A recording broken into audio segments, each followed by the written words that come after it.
At 1 in the morning, I walked into the living room to get a glass of water and found my daughter Sarah passed out at her desk.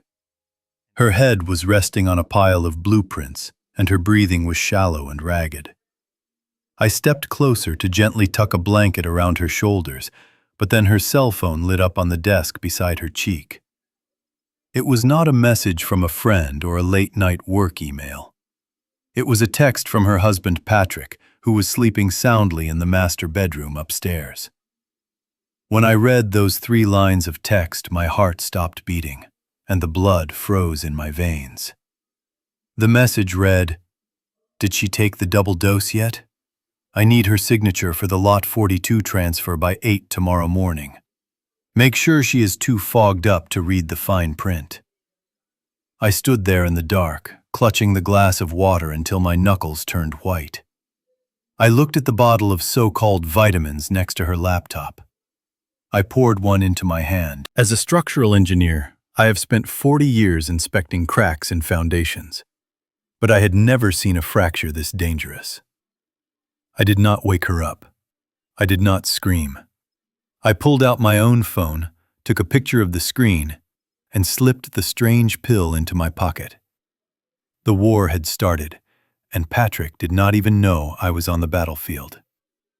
Before I tell you exactly what I found in that pill and how I made him pay for every milligram, please let me know where you are listening from in the comments below. Hit like and subscribe if you have ever had to protect your child from the person they married. My name is Bernie Walsh, and I have spent my entire life calculating loads and stresses. I know exactly how much weight a steel beam can hold before it snaps. But as I looked at my 28-year-old daughter slumped over that mahogany desk, I realized I had miscalculated the most important load of all. Sarah was not just tired. She was being dismantled, brick by brick. The Chicago wind was howling outside, rattling the window panes of the house I had helped them buy 2 years ago. Sarah looked pale, even in the dim light of the laptop screen. She was an architect, brilliant and sharp, the kind of woman who could spot a millimeter error in a CAD drawing from across the room. But for the last 3 months, she had been a ghost. She was forgetting things. She was missing deadlines. She was shaking.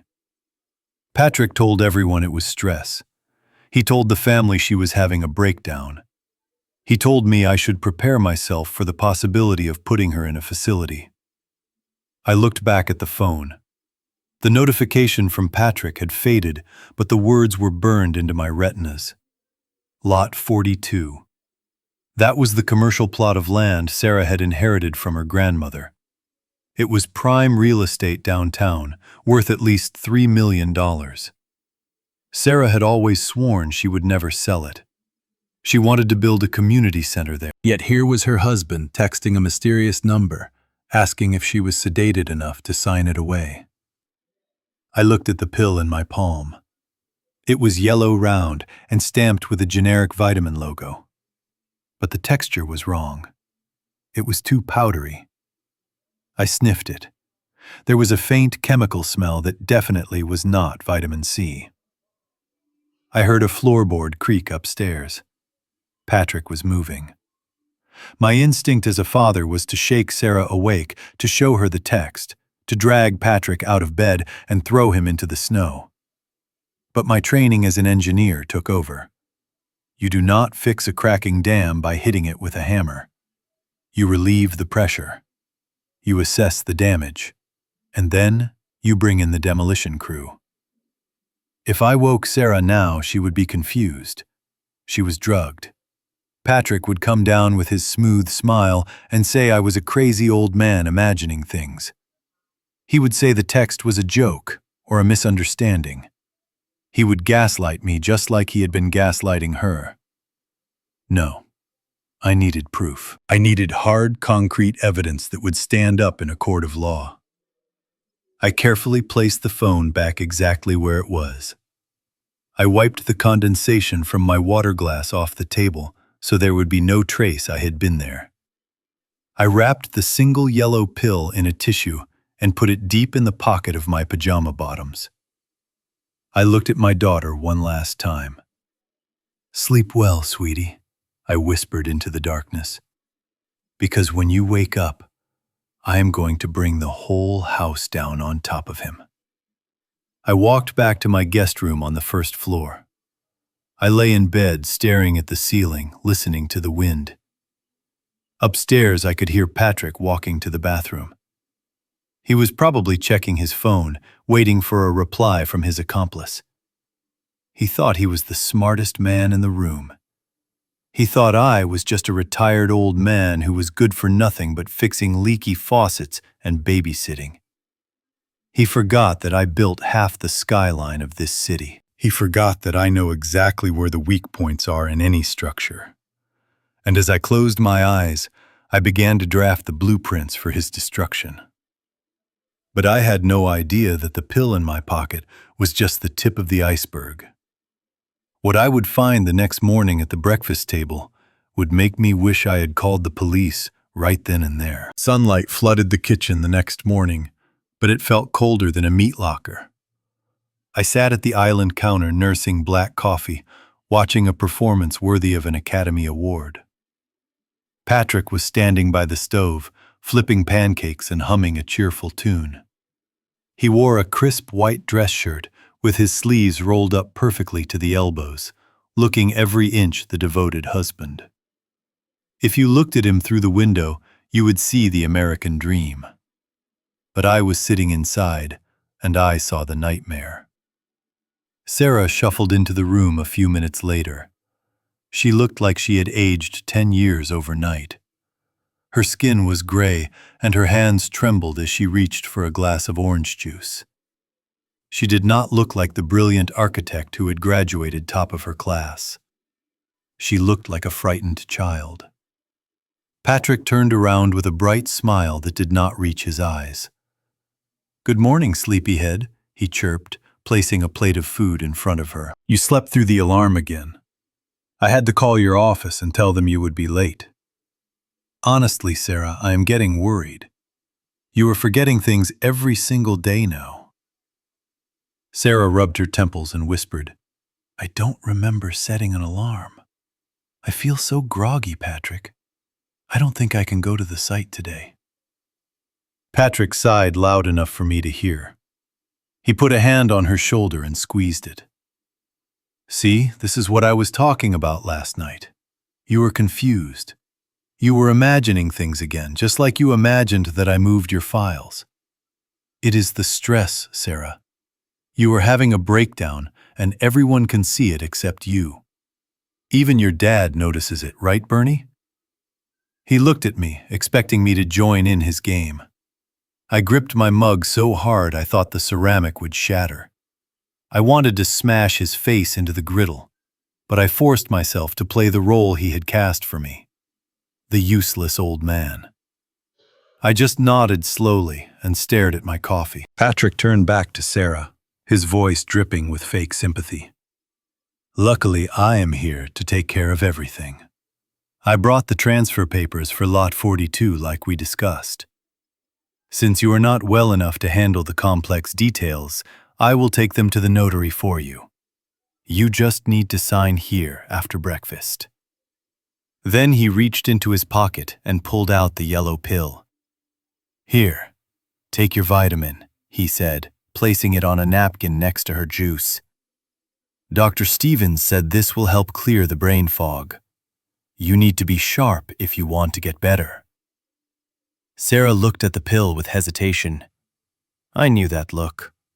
Her body was rejecting it, but her mind was too weak to fight him. She reached for it. I had to act. I could not let her swallow that poison again. But I could not reveal my hand. I needed a distraction. I stood up abruptly and pretended to stumble. My elbow hit the heavy container of maple syrup, sending it crashing onto the floor. The cap flew off, and sticky brown syrup exploded everywhere, splashing onto Patrick's expensive Italian leather shoes. "Damn it, Bernie!" Patrick yelled, jumping back, his mask of perfection slipping for a split second. "Look what you did, you clumsy old fool!" While Patrick was grabbing paper towels, cursing under his breath, I moved with the precision of a structural engineer. In one fluid motion, I swiped the yellow pill from the napkin and replaced it with a harmless vitamin C tablet I had palmed from my own supply earlier. It was a sleight of hand I had practiced a dozen times in the mirror that morning. "I am so sorry," I mumbled, playing the part. "My hands aren't what they used to be." Patrick glared at me with pure contempt, but he didn't suspect a thing. He was too arrogant to believe I was capable of outsmarting him. He turned back to Sarah, who was still staring blankly at the mess. "Go ahead, honey. Take your medicine," he ordered. I held my breath as Sarah picked up the substitute pill and swallowed it with a gulp of juice. Patrick smiled satisfied. He thought he had just chemically lobotomized his wife for another 24 hours. He thought the path to stealing her land was clear. He didn't know that the real weapon, the yellow pill that proved his crime, was now burning a hole in my pocket. As he sat down to force her to sign the papers, I excused myself to go to the garage. I didn't go to the garage. I went straight to my car. I had a lab appointment to keep and a son-in-law to destroy. 30 minutes later, I was driving my old Ford truck toward the industrial district on the south side of Chicago.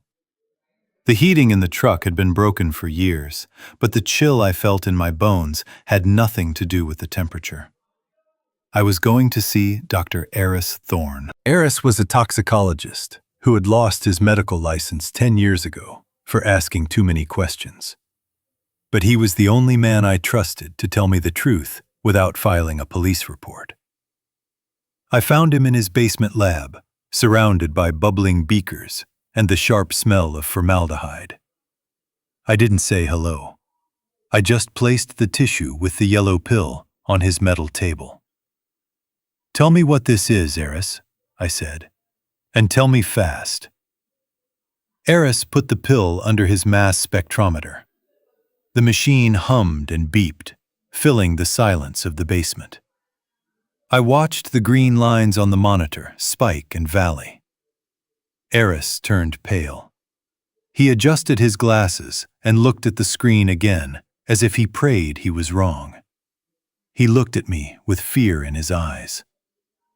"Bernie, where did you get this?" he asked. "My son-in-law is feeding it to my daughter," I replied, my voice steady. "He says it is a vitamin for her stress."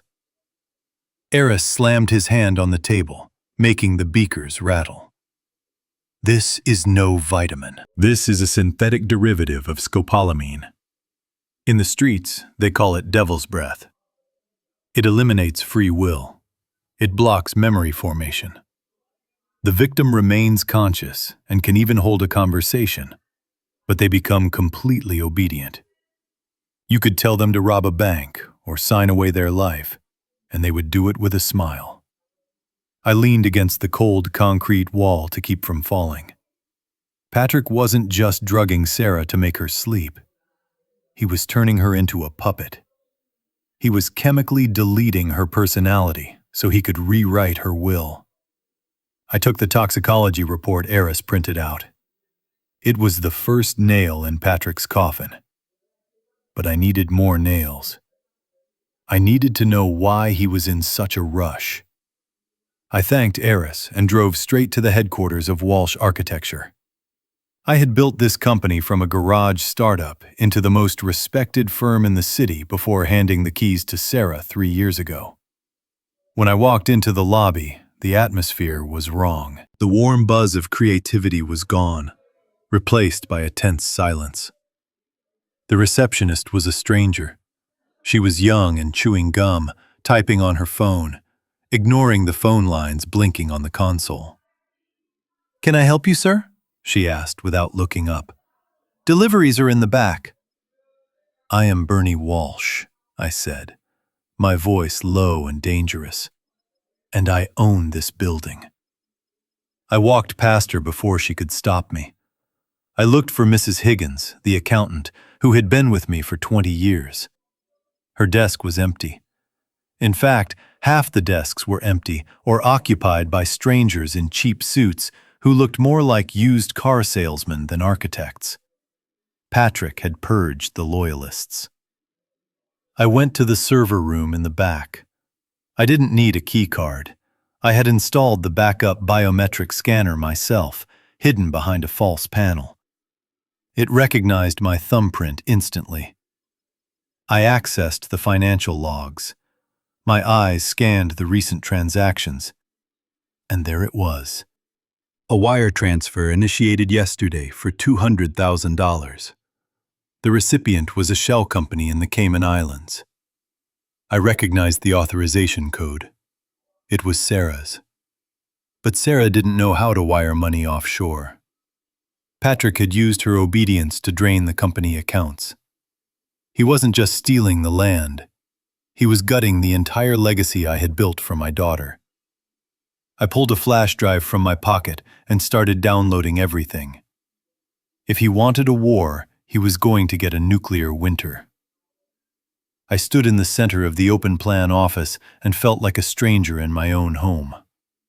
The walls used to be covered in sketches and photos of ribbon-cutting ceremonies. Now they were bare. The warm smell of coffee and old paper was gone, replaced by the sterile scent of industrial cleaner.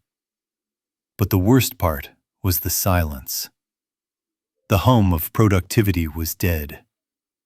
I walked toward the corner office where Mrs. Higgins, our head accountant, had sat for 22 years. Mrs. Higgins was a widow who treated every dollar in the company accounts as if it were her own grandchild's college fund. I expected to see her gray bun in her reading classes. Instead, I saw a woman who looked like she had just walked off a runway. She was young, perhaps 25, with manicured nails that were too long to type on a keyboard. She was sitting in Mrs. Higgins' chair, spinning back and forth, scrolling through her phone. The nameplate on the desk said, "Executive Assistant." "Excuse me," I said, stepping into her personal space. "Where is Mrs. Higgins?" The woman looked up. She didn't offer a smile. She looked me up and down with eyes that were cold and calculating. "Mrs. Higgins was let go last week due to restructuring," she said, popping her gum. "I am taking over her duties. Who are you?" I ignored her question. I looked at the computer screen she was trying to minimize. My eyes are old, but they are sharp. I saw the banking portal open. I saw the routing number, and I saw the figure. $200,000 pending authorization. I reached over and grabbed the mouse before she could click confirm. Her hand flew up to stop me, and that is when I saw it. On her wrist was a diamond tennis bracelet. It wasn't just any bracelet. It was a custom piece I had designed for Sarah's 25th birthday. Sarah had told me she lost it a month ago. She had cried about it. Now it was on the wrist of this stranger who was draining my company's accounts. "You must be Patrick's new efficiency expert," I said, my voice low enough that only she could hear. She snatched her hand back, covering the bracelet. "You need to leave," she hissed, reaching for the phone. "Or I am calling security." I didn't need to stay. I had seen enough. Patrick hadn't just fired the accountant to hide the theft. He had fired her to give his mistress a front-row seat to the robbery. This wasn't just embezzlement. It was a hostile takeover of my daughter's entire life. As I turned to walk out, I memorized the account number on the screen. It was routed to a shell corp in the Cayman Islands. They were cashing out, which meant they were planning to leave the country soon. I had to move faster. I sat in the glow of the monitor and opened the folder labeled The Pinnacle. This project was supposed to be Sarah's masterpiece, a 40-story residential tower that would redefine the Chicago skyline. She had poured her soul into these drawings. But as I layered the procurement invoices over the structural blueprints, I realized she wasn't building a legacy. She was building a tomb. I have spent 40 years speaking the language of steel and concrete. I know that a building is like a human body. The bones must be strong, or the whole thing collapses under its own weight. The original specifications for the main load-bearing columns called for ASTMA 992 high-strength structural steel. It is the industry standard designed to withstand the brutal wind shears that whip off Lake Michigan in the winter. But the digital paper trail told a different story. Patrick had not ordered ASTMA 992. He had quietly swapped the supplier contracts 3 weeks ago. Instead of high-grade American steel, the invoices showed he had purchased uncertified grade 40 rebar from a discount importer I had blacklisted a decade ago. Grade 40 is fine for a driveway or a sidewalk, but using it for the support columns of a skyscraper is not cutting corners. It is premeditated murder. I ran the math in my head. You do not need a computer simulation to see the result. The moment the wind speed hit 50 miles per hour, the steel would yield. The welds would snap like dry twigs. The building wouldn't just crack. It would shear off at the 10th floor and pancake down onto the street below. Hundreds of people would die. I scrolled to the financial breakdown. The price difference between the high-grade steel and the scrap metal was exactly $2.1 million. Patrick was risking hundreds of lives to line his pockets with blood money. Then I saw the terrifying part. At the bottom of the revised material list, there was a blinking cursor next to a digital signature field. The document was dated for tomorrow morning. It required the final approval of the lead architect, Sarah Walsh. I stared at the screen and realized the full extent of his cruelty. Patrick didn't just want the money. He wanted a scapegoat. When that building inevitably collapsed, the forensic engineers would look at the plans. They would see Sarah's signature approving the substandard steel. They would see the wire transfers from her account. Patrick would be sipping cocktails on a non-extradition island, while my daughter spent the rest of her life in a federal prison cell charged with mass manslaughter. He was framing her for the deadliest construction disaster in city history. I looked at the clock on the wall. It was almost 5 in the afternoon. Patrick would make her sign this document before breakfast tomorrow while she was still confused from the drugs. I had less than 12 hours to stop a catastrophe. I reached for the flash drive to save the evidence, but suddenly the overhead lights in the office flickered and died, plunging the room into darkness. The electronic lock on the server room door beeped. Someone was overriding the security code from the outside. I stood in the hallway like a statue made of granite. My phone was burning in my pocket, recording every second, but I didn't need a camera to see the darkness in Patrick's soul. He stepped out of the study, smoothing his tie as if he had just finished a business meeting instead of assaulting his wife. When he saw me standing there blocking his path, he didn't flinch. He didn't look guilty. He didn't look afraid. He just sighed a long, weary sound of a man dealing with a pest. He walked toward me, his footsteps heavy on the hardwood floor. I could see the red flush of adrenaline on his neck, but his face was a mask of calm. "You should be in bed, Bernie," he said, his voice flat. "Wandering around at night is a symptom of dementia, you know. We might need to expedite that facility transfer." I looked him dead in the eye. I didn't blink. "I know what you are doing, Patrick," I said, keeping my voice steady. "I saw the bruises on her arm, and I know about the steel order for the Pinnacle." That stopped him. For a fraction of a second, his eyes widened. I saw the calculation happening behind his gaze. He was wondering how much I knew and who I had told. But then the fear vanished and was replaced by arrogant amusement. A slow, cruel smile spread across his face. He stepped into my personal space, close enough that I could smell the expensive scotch on his breath. He invaded my territory, expecting me to back down. I didn't give him an inch. I have faced down union bosses and corrupt inspectors in my time. I wasn't going to be intimidated by a man who wore Italian loafers to a construction site. He leaned down to my ear and whispered so low that the camera in the other room couldn't catch it, but I heard every syllable. "You are playing a dangerous game, old man. You are confused, and you are meddling in things you don't understand. Construction sites are hazardous places. People trip, brakes fail, gas lines leak. Instead of worrying about my business, maybe you should check your own life insurance policy. Make sure it is paid up.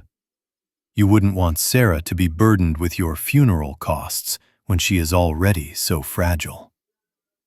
He pulled back and patted me on the shoulder, a mocking gesture of affection. It took every ounce of self-control not to break his wrist right then and there. "Go to sleep, Bernie," he said loud enough for the empty house to hear. "We have a big day tomorrow." He walked past me, whistling that same tune from breakfast. He went upstairs to sleep in the bed next to the woman he was destroying.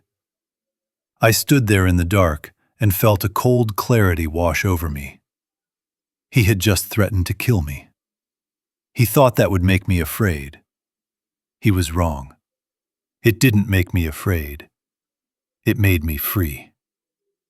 The rules of civility were gone. This was no longer a family dispute. It was a demolition project, and I was going to bring the wrecking ball. I did not wait for the sun to come up. I grabbed the flash drive with the financial records and the phone containing the video of the assault. I marched out to my Ford F-150 parked in the driveway. The snow was coming down harder now, turning the streets of Chicago into a blurred white tunnel. I was heading straight to the 19th District station. Patrick had threatened me, but threats are just words. Evidence is concrete. I turned onto Western Avenue. The roads were slick with black ice, but I have driven these streets for 50 years. I knew how to handle a truck in winter. I was doing 40 miles per hour approaching the intersection at Addison Street when the traffic light turned red. I lifted my foot off the gas and pressed the brake pedal. There was no resistance. The pedal went straight to the floor mat as if it was not connected to anything at all. My stomach dropped into my shoes. I pumped the pedal frantically once, twice, 3 times. Nothing. No friction. No hydraulic pressure. My 2-ton truck was now an unguided missile sliding on ice. Barreling toward a sedan stopped at the light. Panic is a luxury I could not afford. Panic is a structural failure of the mind. I forced my brain to switch into engineering mode. I couldn't stop the truck, but I could redirect the energy. I didn't honk. I didn't scream. I slammed the gear stick down from drive into second and then immediately into first. The engine screamed in protest, the RPM needle burying itself in the red zone. The transmission groaned like a dying animal as the tires locked up and began to skid. The rear end fishtailed. I was still moving too fast. I saw the concrete median approaching on my left. If I hit that head on, I would go through the windshield. I yanked the steering wheel hard to the right, aiming for a massive mountain of plowed snow and ice on the shoulder. The truck mounted the curb with a violent jolt. I braced my arms against the steering wheel just before impact. The front grille smashed into the frozen snowbank. The airbag did not deploy because the snow absorbed the initial shock, but the force threw me forward against the seatbelt so hard it knocked the wind out of me. Metal screeched, glass cracked, and then silence. I sat there for a moment, gasping for air, listening to the ticking of the cooling engine and the sound of my own heart hammering against my ribs. I was alive. My chest bruised, my hands shaking, but alive. I did not call 911. If the police came now, Patrick would spin this. He would say I was confused, that my reflexes were too slow, that I shouldn't be driving. He would use this crash to prove I was incompetent. Instead, I called Sal. Sal has been fixing my fleet trucks since the 80s. He came with his flatbed tow truck and pulled me out without asking questions. We took the truck back to his garage on the west side. An hour later, Sal walked out from under the lift. He wasn't holding a wrench. He was holding a rag, wiping grease from his hands, and his face was grim. He didn't look at me. He just pointed under the chassis. "Bernie, come look at this," he said. I walked under the suspended truck. Sal pointed his flashlight at the rear axle. The brake line wasn't rusted. It wasn't worn out from age. It was sliced clean through. The rubber hose dangled uselessly, dripping the last few drops of fluid onto the concrete floor. "Brake lines don't commit suicide," Bernie Sal said quietly. "Someone took a pair of bolt cutters to this. The cut is fresh, maybe an hour old." I stared at the severed line. The cold reality washed over me. This wasn't a warning. This wasn't a game. Patrick hadn't just threatened me in the hallway. He had tried to execute me. He wanted me to die in a wreck so the autopsy would blame a heart attack or old age. I touched the cold metal of the truck. I wasn't just a witness anymore. I was a target. And if he was willing to kill me, he would not hesitate to finish off Sarah. I asked Sal to keep the truck as evidence. I wasn't going to the police station anymore. I needed to go underground. I did not wait for the sun to come up. I grabbed the flash drive with the financial records and the phone containing the video of the assault. I marched out to my Ford F-150 parked in the driveway. The snow was coming down harder now, turning the streets of Chicago into a blurred white tunnel. I was heading straight to the 19th District Station. Patrick had threatened me, but threats are just words. Evidence is concrete. I turned onto Western Avenue. The roads were slick with black ice, but I have driven these streets for 50 years. I knew how to handle a truck in winter. I was doing 40 miles per hour, approaching the intersection at Addison Street when the traffic light turned red. I lifted my foot off the gas and pressed the brake pedal. There was no resistance. The pedal went straight to the floor mat as if it was not connected to anything at all. My stomach dropped into my shoes. I pumped the pedal frantically, once, twice, 3 times. Nothing. No friction. No hydraulic pressure. My 2-ton truck was now an unguided missile, sliding on ice, barreling toward a sedan stopped at the light. Panic is a luxury I could not afford. Panic is a structural failure of the mind. I forced my brain to switch into engineering mode. I couldn't stop the truck, but I could redirect the energy. I didn't honk. I didn't scream. I slammed the gear stick down from drive into second and then immediately into first. The engine screamed in protest, the RPM needle burying itself in the red zone. The transmission groaned like a dying animal as the tires locked up and began to skid. The rear end fishtailed. I was still moving too fast. I saw the concrete median approaching on my left. If I hit that head on, I would go through the windshield. I yanked the steering wheel hard to the right, aiming for a massive mountain of plowed snow and ice on the shoulder. The truck mounted the curb with a violent jolt. I braced my arms against the steering wheel just before impact. The front grille smashed into the frozen snowbank. The airbag did not deploy because the snow absorbed the initial shock. But the force threw me forward against the seatbelt so hard it knocked the wind out of me. Metal screeched, glass cracked, and then silence. I sat there for a moment, gasping for air. listening to the ticking of the cooling engine and the sound of my own heart hammering against my ribs. I was alive. My chest bruised, my hands shaking, but alive. I did not call 911.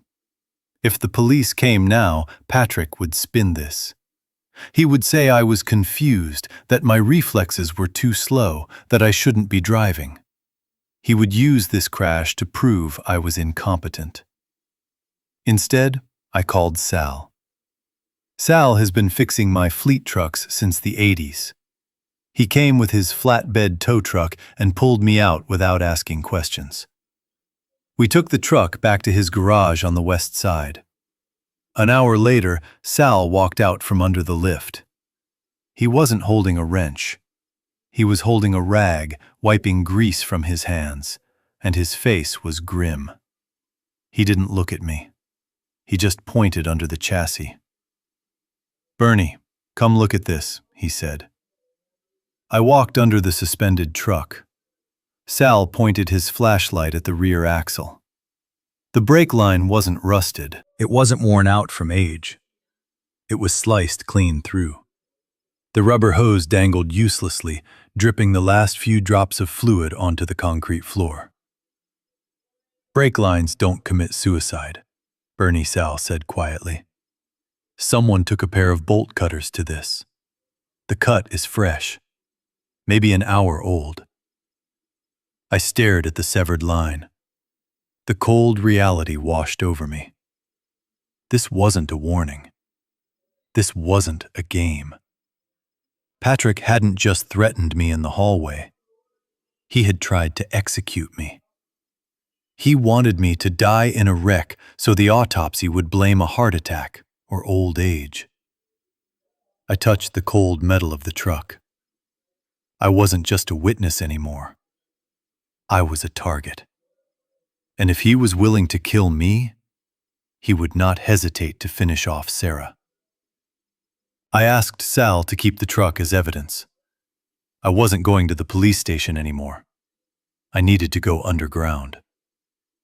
I sat on the front porch steps, still shaking from the crash, wiping dried blood from a cut on my forehead. When the blue and red lights of a police cruiser swept across the snowy lawn, I felt a wave of relief. Finally, I thought, Sal must have called them about the cut brake lines. They were here to arrest Patrick for attempted murder. I stood up, ready to hand over the phone, with the video evidence ready to end this nightmare. But as the officers walked up the driveway, they did not look at the house. They looked at me, and their hands were hovering near their holsters. "Sir, please keep your hands where we can see them," the tall officer said, his voice tight. "Step away from the door." I froze. "I am the victim here," I said, my voice raspy from the smoke of the airbag. "My son-in-law just tried to kill me. He cut the brakes on my truck." Before I could finish the sentence, the front door opened. Patrick stepped out. He wasn't acting like a man who had just failed an assassination attempt.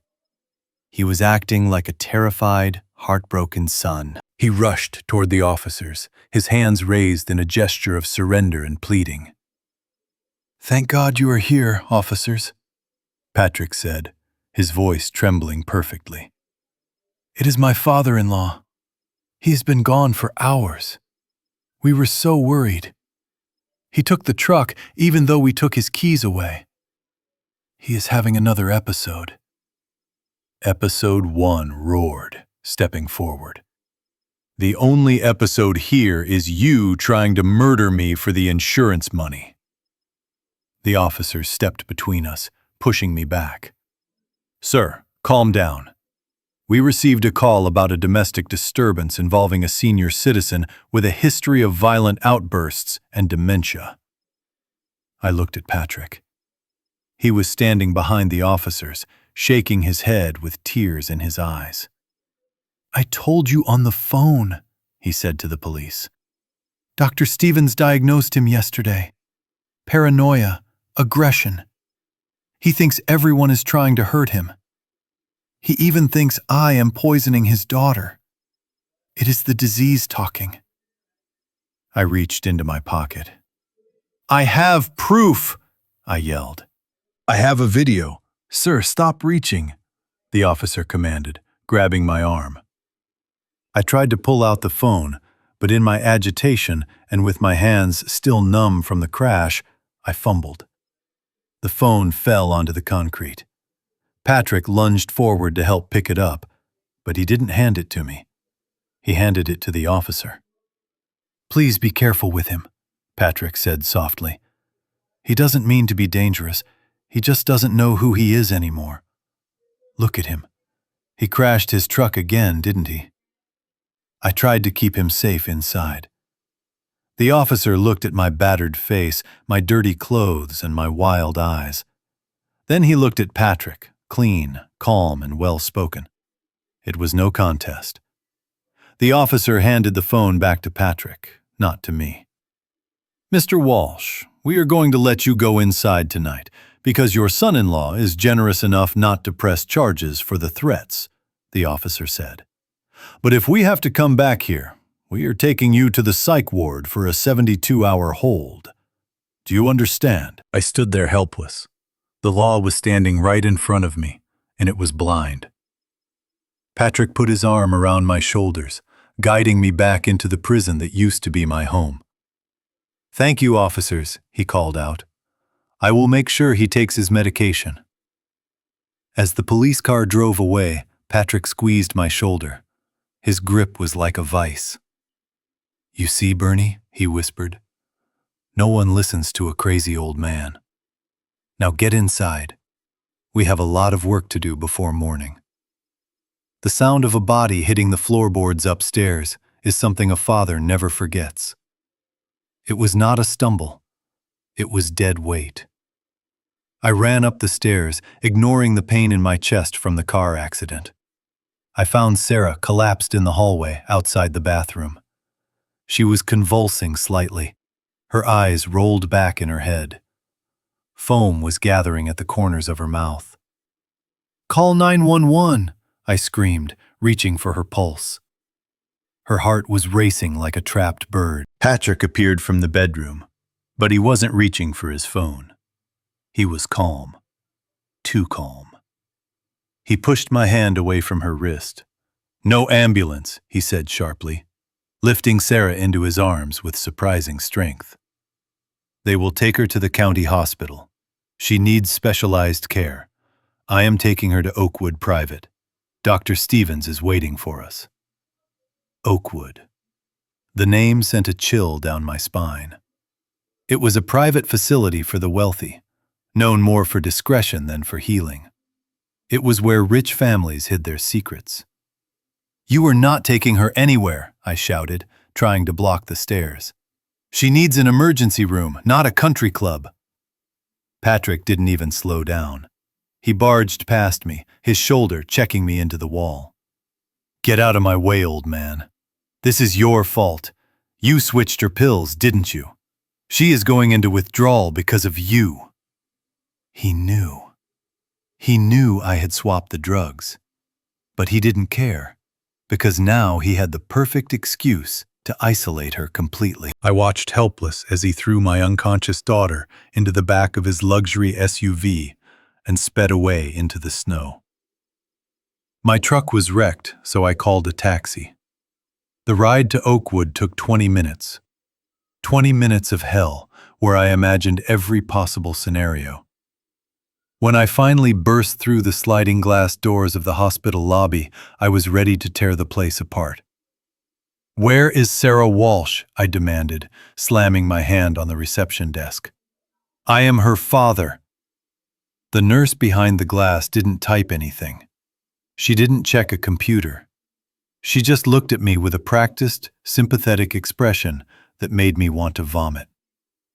Mr. Walsh, she said, her voice smooth and rehearsed. Please lower your voice. Mr. O'Connell informed us you might be coming. I don't care what he informed you. I want to see my daughter. Now. I started to move toward the double doors leading to the patient wards. Two large security guards stepped out from the shadows blocking my path. They crossed their arms. Their biceps were the size of my thighs. Then Patrick walked out from the swinging doors. He was holding a clipboard. He stopped 5 feet away from me. He looked sad. He looked devastated. He was putting on another show for the staff. "I'm sorry, Bernie," he said, shaking his head. "Sarah is awake. She is stable, but she is terrified. She told the doctors about your aggression. She thinks you are trying to hurt her." "You are a liar," I spat, lunging forward, only to be restrained by the guards. Patrick held up a piece of paper. It was a temporary restraining order, emergency issuance. And at the bottom, in shaky, jagged ink, was my daughter's signature. "She signed this 5 minutes ago," Patrick said softly. "She doesn't want you here, Bernie. The doctors agree that your presence is a threat to her recovery. You are banned from the premises. If you step foot on this property again, these gentlemen will call the police. And this time, you will go to jail." I looked at the signature. It was Sarah's handwriting, but it was weak, forced. He had probably guided her hand while she was half conscious. But to the law, it was binding. The glass doors of the hospital reflected my own face back at me. Old, battered, alone. I was locked out, and my daughter was trapped inside with the devil. The taxi ride back from the hospital was a blur of neon lights and wet pavement. My chest was throbbing where the seatbelt had dug into me during the crash, but the physical pain was a distant hum compared to the noise in my head.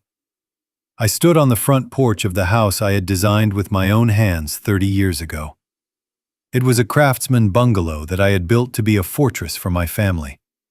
I reached into my pocket for my keys. The brass key slid into the lock, but it would not turn. I jiggled it. I pulled it back a fraction of an inch and tried again. Nothing. It hit a solid mechanical stop. I looked closely at the hardware. The metal around the keyhole was shiny and new. There were fresh wood shavings on the doormat. In the 2 hours I had been chasing my daughter to the hospital, Patrick had called a locksmith. He worked with terrifying efficiency. He was not just stealing my money, he was erasing my existence. The deadbolt clicked from the inside. The door opened just a crack held by the security chain. Patrick's face appeared in the gap. He was not smiling anymore. He looked bored, like a landlord dealing with a delinquent tenant. He unhooked the chain, but not to let me in. He stepped out onto the porch, holding my vintage leather suitcase, the one I used for business trips for 30 years. He did not hand it to me. He swung his arm and heaved it over the railing. It landed with a dull thud in a snowbank, the latch popping open. My white dress shirts, my shaving kit, and the framed photo of my late wife I kept on the nightstand spilled out onto the frozen ground, soaking up the dirty slush. "You do not live here anymore," Bernie Patrick said, his voice cutting through the wind. "I spoke to the police.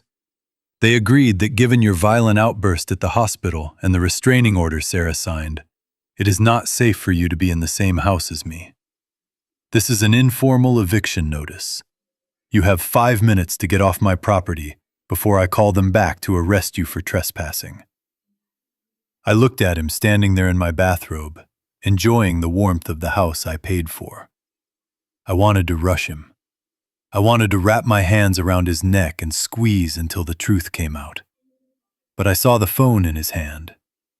His thumb was hovering over the emergency dial button. He was baiting me. He wanted me to attack him so he could put me in a cell tonight. I forced my hands to unclench. I walked down the steps into the snow. I knelt in the slush and started gathering my wet clothes.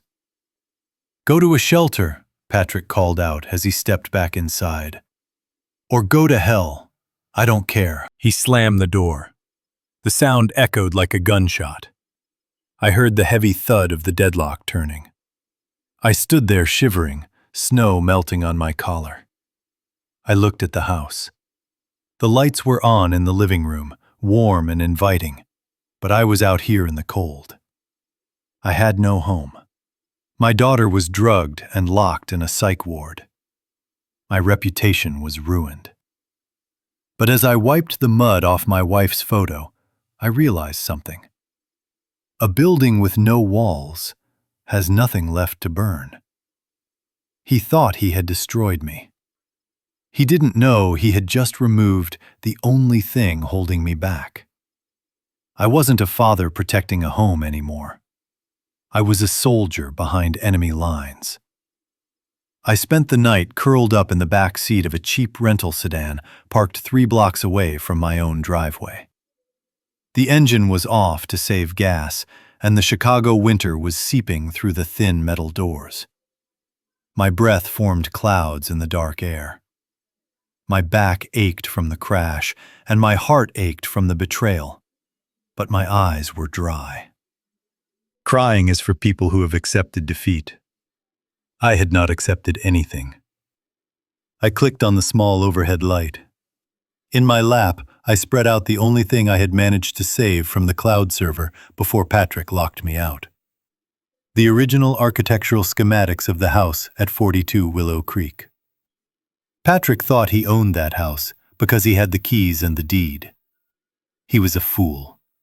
A deed is just paper. The structure is the soul.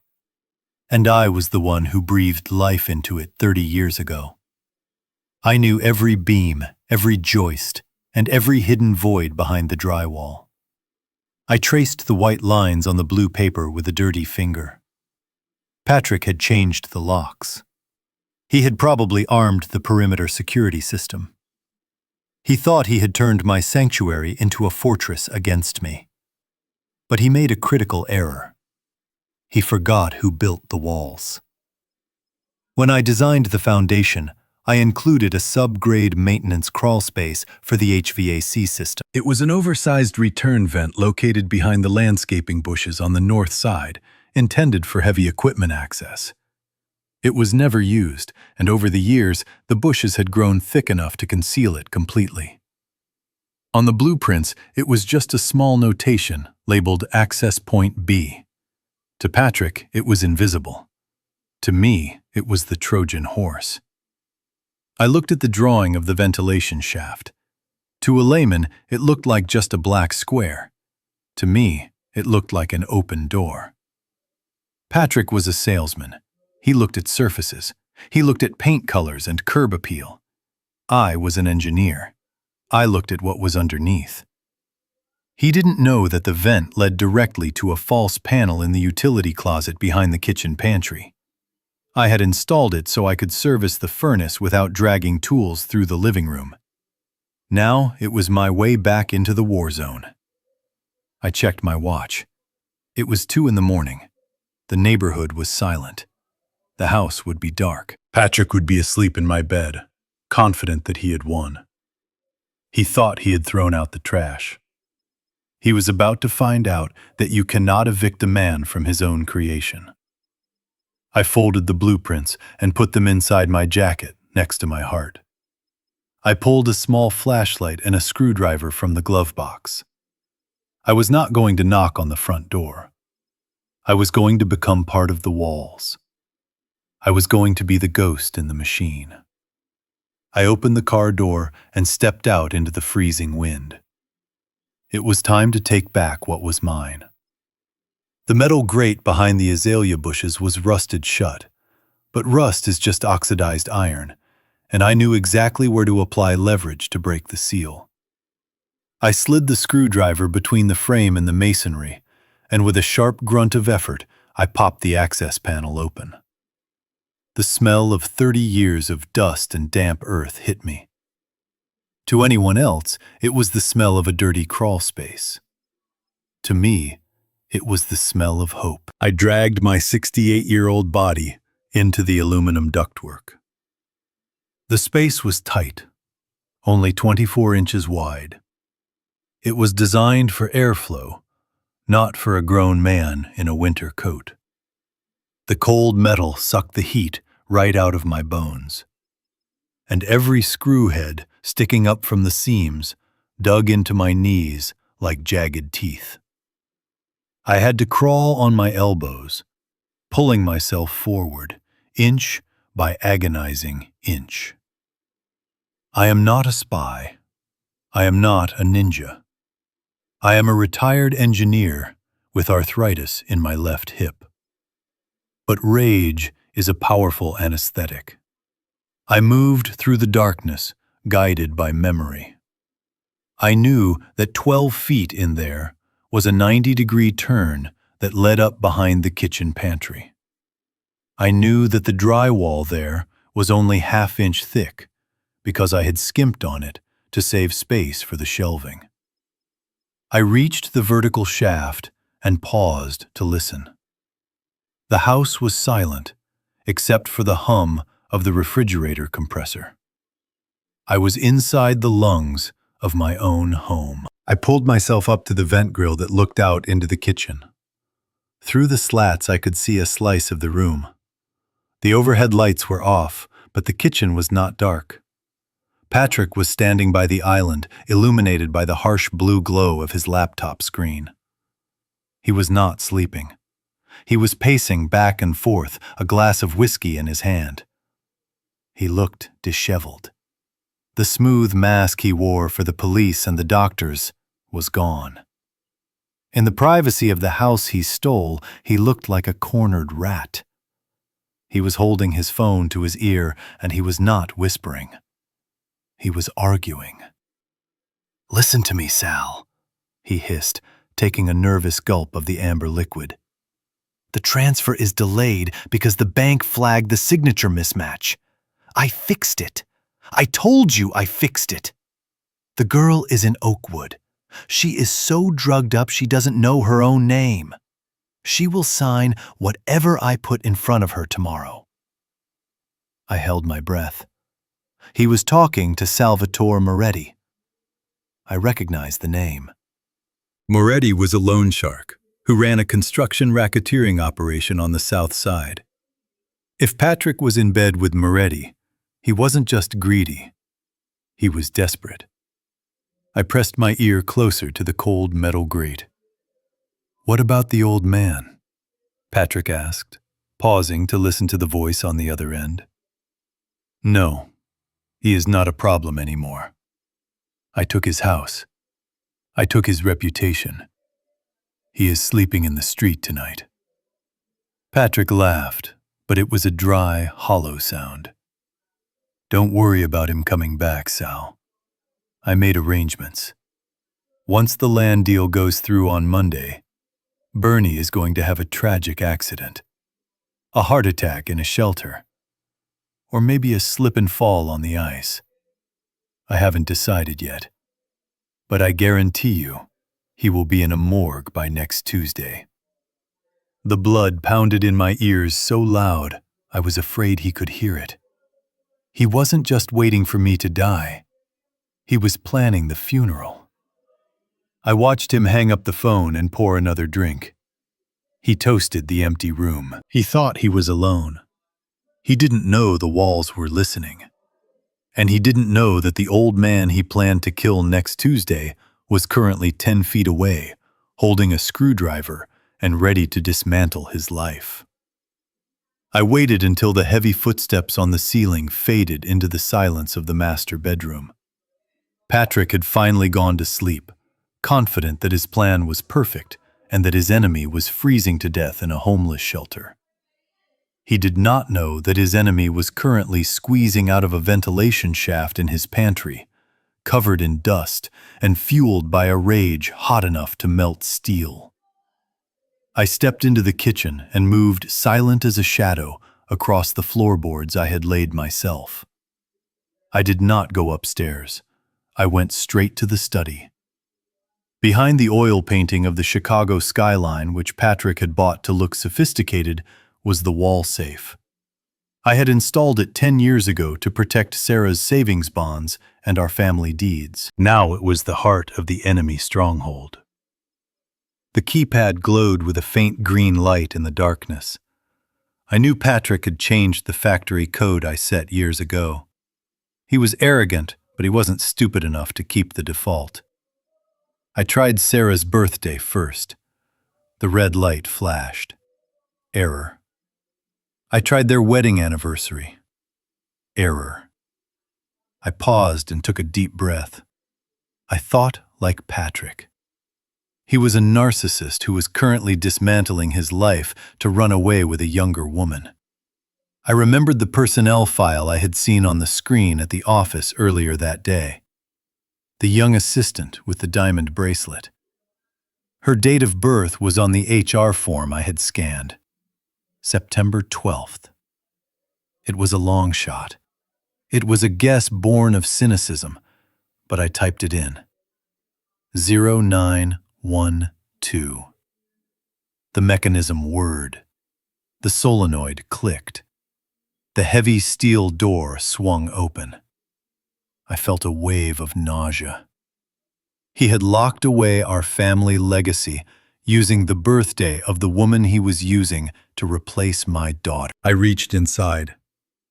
There were stacks of cash wrapped in rubber bands, probably the kickbacks from the construction mafia. There was an unregistered handgun, but I pushed those aside. I was looking for paper. I found a blue legal folder at the bottom of the stack. I opened it and angled it toward the moonlight coming through the window. It was a document titled Last Will and Testament, but it wasn't the one Sarah had drafted with our family attorney years ago. This was new. It was dated 3 days ago. I scanned the legal jargon. It stated that in the event of Sarah's death due to medical complications or suicide, all assets, including Lot 42 and the Walsh architecture firm, would transfer immediately and solely to Patrick O'Connell. My hands shook. This wasn't just theft. This was a death warrant. He wasn't just planning to have her committed to an asylum. He was preparing for a funeral. The clause about suicide made my blood run cold. He was going to overdose her on that devil's breath drug and make it look like she took her own life in a fit of depression. He had the fake medical records to prove she was unstable. He had the police report saying her father was crazy. He had the perfect script. I folded the document and shoved it inside my shirt next to the blueprints. I had the motive. I had the method. I had the proof. I was about to close the safe when I heard a sound that made my heart stop. The floorboard directly above my head creaked. Then another creak. Someone was walking across the bedroom floor toward the stairs. Patrick was awake. I shoved the forged will into my waistband against my skin. The footsteps on the stairs were not cautious anymore. They were thundering. Patrick was coming down, and he was coming fast. I reached for the safe door to close it, but my sweaty fingers slipped on the cold steel. The heavy door slammed shut with a metallic clang that sounded like a gunshot in the silent house. "Breeze right there," Patrick yelled from the hallway. "I have a gun." He wasn't lying. I had seen the empty holster in the safe. I was 68 years old, armed with a screwdriver and a flashlight, against a man half my age holding a semi-automatic. I dove behind the heavy oak desk just as the study door kicked open. A beam of white light from a tactical flashlight swept the room, cutting through the darkness like a laser. "Come out, Bernie," Patrick taunted. "I know it is you. I can hear you wheezing." He was moving toward the window curtains, assuming I was hiding there. I was crouched in the knee hole of the desk, my heart hammering against my ribs. I knew I couldn't win a physical fight. I had to use the environment. I grabbed the heavy brass lamp on the desk. I didn't throw it at him. I threw it at the liquor cabinet on the far side of the room. The crash of shattering glass and expensive scotch was deafening. Patrick spun around, firing a shot in panic. The bullet shattered a bottle of whiskey. In that split second of distraction, I bolted. I didn't go for the hallway. I went for the French doors leading to the back patio. I unlocked the latch and threw my body against the glass. The cold night air hit me like a physical blow. "Stop him!" Patrick screamed. I hit the patio running, but the slate tiles were covered in a layer of invisible black ice. My right foot slid out from under me. My leg twisted at an unnatural angle, and I heard the sickening pop of ligaments tearing in my ankle. Pain shot up my leg, white-hot and blinding. I wanted to scream. I wanted to curl up in a ball. But the sound of Patrick racking the slide of his pistol forced me up. I scrambled over the garden wall, ignoring the agony that tore through my body with every step. I dragged myself into the shadows of the neighbor's hedge just as Patrick burst onto the patio. He scanned the yard with his flashlight, the beam missing my head by inches. He didn't chase me further. He was barefoot in the snow. He turned back to the study, cursing. I watched from the darkness as he walked back to the desk. He was looking to see what I had taken, but then he froze. His flashlight beam landed on the desktop. Before I ran, I had left him a message. I had taken one of the structural drawings of the Pinnacle Tower from my pocket and slammed it onto the blotting pad. I had used a red marker to circle the main support column in the basement, the one he had built with cheap steel. Next to it, I had written one word: collapse. I saw Patrick stare at the drawing. His hand lowered the gun. He wasn't looking at a thief anymore. He was looking at his own destruction. He realized I wasn't just hiding in the dark. I was inspecting his foundation. And I had just found the crack that would bring his whole world down. I limped away into the night, leaving a trail of blood in the snow. But for the first time in days, I didn't feel pain. I felt the cold, hard satisfaction of a demolition expert pressing the detonator. I drove with my left foot because my right ankle was screaming in agony every time I touched the pedal. I did not go to a hospital. Patrick had eyes everywhere, and a medical record in the system would only confirm his narrative that I was an unstable old man prone to accidents. Instead, I drove to a brownstone in the Gold Coast district. It was the home of Jerome Banks, the only lawyer in Chicago who scared the construction mafia more than the FBI did. Jerome opened the door in his silk robe. He took one look at my torn clothes, my swollen ankle, and the blood on my hands, and he didn't ask a single question. He just stepped aside and poured me a double bourbon. I laid everything out on his mahogany desk: the flash drive with the stolen funds, the video of the assault, the structural drawing marked with the collapse point, and finally, the forged will I had taken from Patrick's safe. Jerome put on his reading glasses. He read the will in silence. The only sound in the room was the ticking of the grandfather clock and the clinking of ice in my glass. When he finished, he took off his glasses and looked at me with eyes that were cold and hard as flint. "This is not just fraud, Bernie," he said, his voice low. "This is a shopping list for a murder. The clause about suicide is specific. He has already scripted the end of the movie. If we go to the police now, he will claim you forged this. He has the restraining order and the medical power of attorney. He controls the narrative." I slammed my fist on the arm of the chair. "So what do we do, Jerome? Do I just sit here and wait for him to kill my daughter?" Jerome shook his head. "No, we do not wait. We accelerate. Patrick is arrogant. He thinks he has won. But arrogant men make mistakes when they get comfortable. We need to make him feel safe. We need to make him believe the threat is gone." He leaned forward, steepling his fingers. You were an engineer, Bernie. How do you test the integrity of a bridge without breaking it? You simulate a load, I answered. Exactly. We are going to simulate your destruction. Patrick told the mob you would be dead by next week. Let's not make a liar out of him. Let's give him exactly what he wants. I looked at him confused. You want me to die? I want you to become invisible, Jerome corrected. Tomorrow morning, at the courthouse steps, where I know Patrick is filing the emergency guardianship papers, you are going to confront him. And then you are going to collapse. I have a doctor on my payroll who will make it look like a massive stroke. You will be paralyzed, unable to speak, unable to move.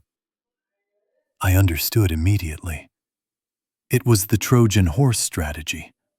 If Patrick thinks I am a vegetable, I said, the gears turning in my head, he will stop looking over his shoulder. He will bring me into the room when he discusses his dirty deals, because who worries about a man who can't talk? Jerome nodded, a grim smile playing on his lips. Precisely. We will petition the court to let Sarah visit you for a final goodbye. He will bring her because he wants to torture her with your condition. And that is when we spring the trap. It was a dangerous plan. It required me to put my life in the hands of a doctor I didn't know and to lay helpless in front of the man who wanted to kill me. But I looked at the forged will again. I looked at my daughter's name. Do it, I said, draining the glass. Make me a ghost. Because a ghost is the only thing that can walk through walls and haunt a man until he confesses. The room smelled of antiseptic and dying flowers. I lay perfectly still, my eyes fixed on a water stain on the acoustic ceiling tile. My body was screaming in protest. My back itched. My leg was cramping. But I did not move a muscle. I had spent 40 years inspecting foundations, and I knew that the slightest crack could bring down the whole building. My stillness was the only structure keeping me alive. The heavy door opened. I didn't need to turn my head to know who it was. The scent of expensive cologne and stale scotch filled the small room instantly. Patrick walked to the side of my bed. He didn't sit in the chair. He stood over me, blocking the fluorescent light, casting a long shadow across my face. He waved a hand in front of my open eyes. I forced my pupils not to dilate. I forced my breath to remain shallow and rhythmic, matching the mechanical hiss of the oxygen machine. You really are gone, aren't you? He said softly. He sounded relieved. He picked up my limp hand and let it drop onto the mattress. It hit with a dead weight. This is actually perfect, he continued, pulling up a chair and sitting close to my ear. I was worried you were faking it, Bernie. I was worried you were going to wake up and ruin my big day tomorrow. But look at you. You are nothing but meat and tubes. I felt a surge of rage, so powerful I thought it would trigger the heart monitor. I wanted to reach up and crush his windpipe. I wanted to scream the truth about the steel columns and the Cayman accounts. But I locked that rage away in a mental vault. I let the heart monitor beep steadily. Patrick leaned in closer. His lips were inches from my ear. His voice dropped to a conspiratorial whisper. I want you to know something before you go, he said. Sarah is going to be fine. Once she signs the company over to me tomorrow, I am going to put her in a long-term care facility upstate. They have great security. She will never have to worry about running a business or checking blueprints again. She will be sedated and happy. And I will be living in the penthouse of the Pinnacle Tower, built with the money I saved on your stupid safety standards. He chuckled. A low, dark sound. And as for you, Bernie, don't worry about the nursing home bills. I convinced Dr. Evans that keeping you in this state is cruel. It is undignified. So tomorrow afternoon, after the ink is dry on Sarah's signature, I am going to make the hard decision. I am going to tell them to pull the plug. My blood ran cold. He wasn't just gloating. He was confessing to premeditated murder. He was giving me an expiration date. Patrick stood up and patted my shoulder gently. Sleep tight, old man. Tomorrow is a big day. He walked out whistling a tune, leaving me alone in the dim light. He thought he had just whispered his secrets to a vegetable. He didn't know that taped to the underside of the bed rail, just inches from where his hand had rested, a high-fidelity digital recorder was spinning, silently, capturing every word of his confession. He thought he was saying goodbye. He was actually reading his own Miranda rights.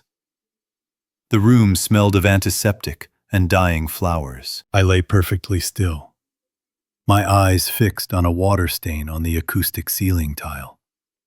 My body was screaming in protest. My back itched. My leg was cramping. But I did not move a muscle. I had spent 40 years inspecting foundations, and I knew that the slightest crack could bring down the whole building. My stillness was the only structure keeping me alive. The heavy door opened. I didn't need to turn my head to know who it was. The scent of expensive cologne and stale scotch filled the small room instantly. Patrick walked to the side of my bed. He didn't sit in the chair. He stood over me, blocking the fluorescent light, casting a long shadow across my face. He waved a hand in front of my open eyes. I forced my pupils not to dilate. I forced my breath to remain shallow and rhythmic, matching the mechanical hiss of the oxygen machine. You really are gone, aren't you? He said softly. He sounded relieved. He picked up my limp hand and let it drop onto the mattress. It hit with a dead weight. This is actually perfect, he continued, pulling up a chair and sitting close to my ear. I was worried you were faking it, Bernie. I was worried you were going to wake up and ruin my big day tomorrow. But look at you. You are nothing but meat and tubes. I felt a surge of rage so powerful I thought it would trigger the heart monitor. I wanted to reach up and crush his windpipe. I wanted to scream the truth about the steel columns and the Cayman accounts. But I locked that rage away in a mental vault. I let the heart monitor beep steadily. Patrick leaned in closer. His lips were inches from my ear. His voice dropped to a conspiratorial whisper. I want you to know something before you go, he said. Sarah is going to be fine. Once she signs the company over to me tomorrow, I am going to put her in a long-term care facility upstate. They have great security. She will never have to worry about running a business or checking blueprints again. She will be sedated and happy.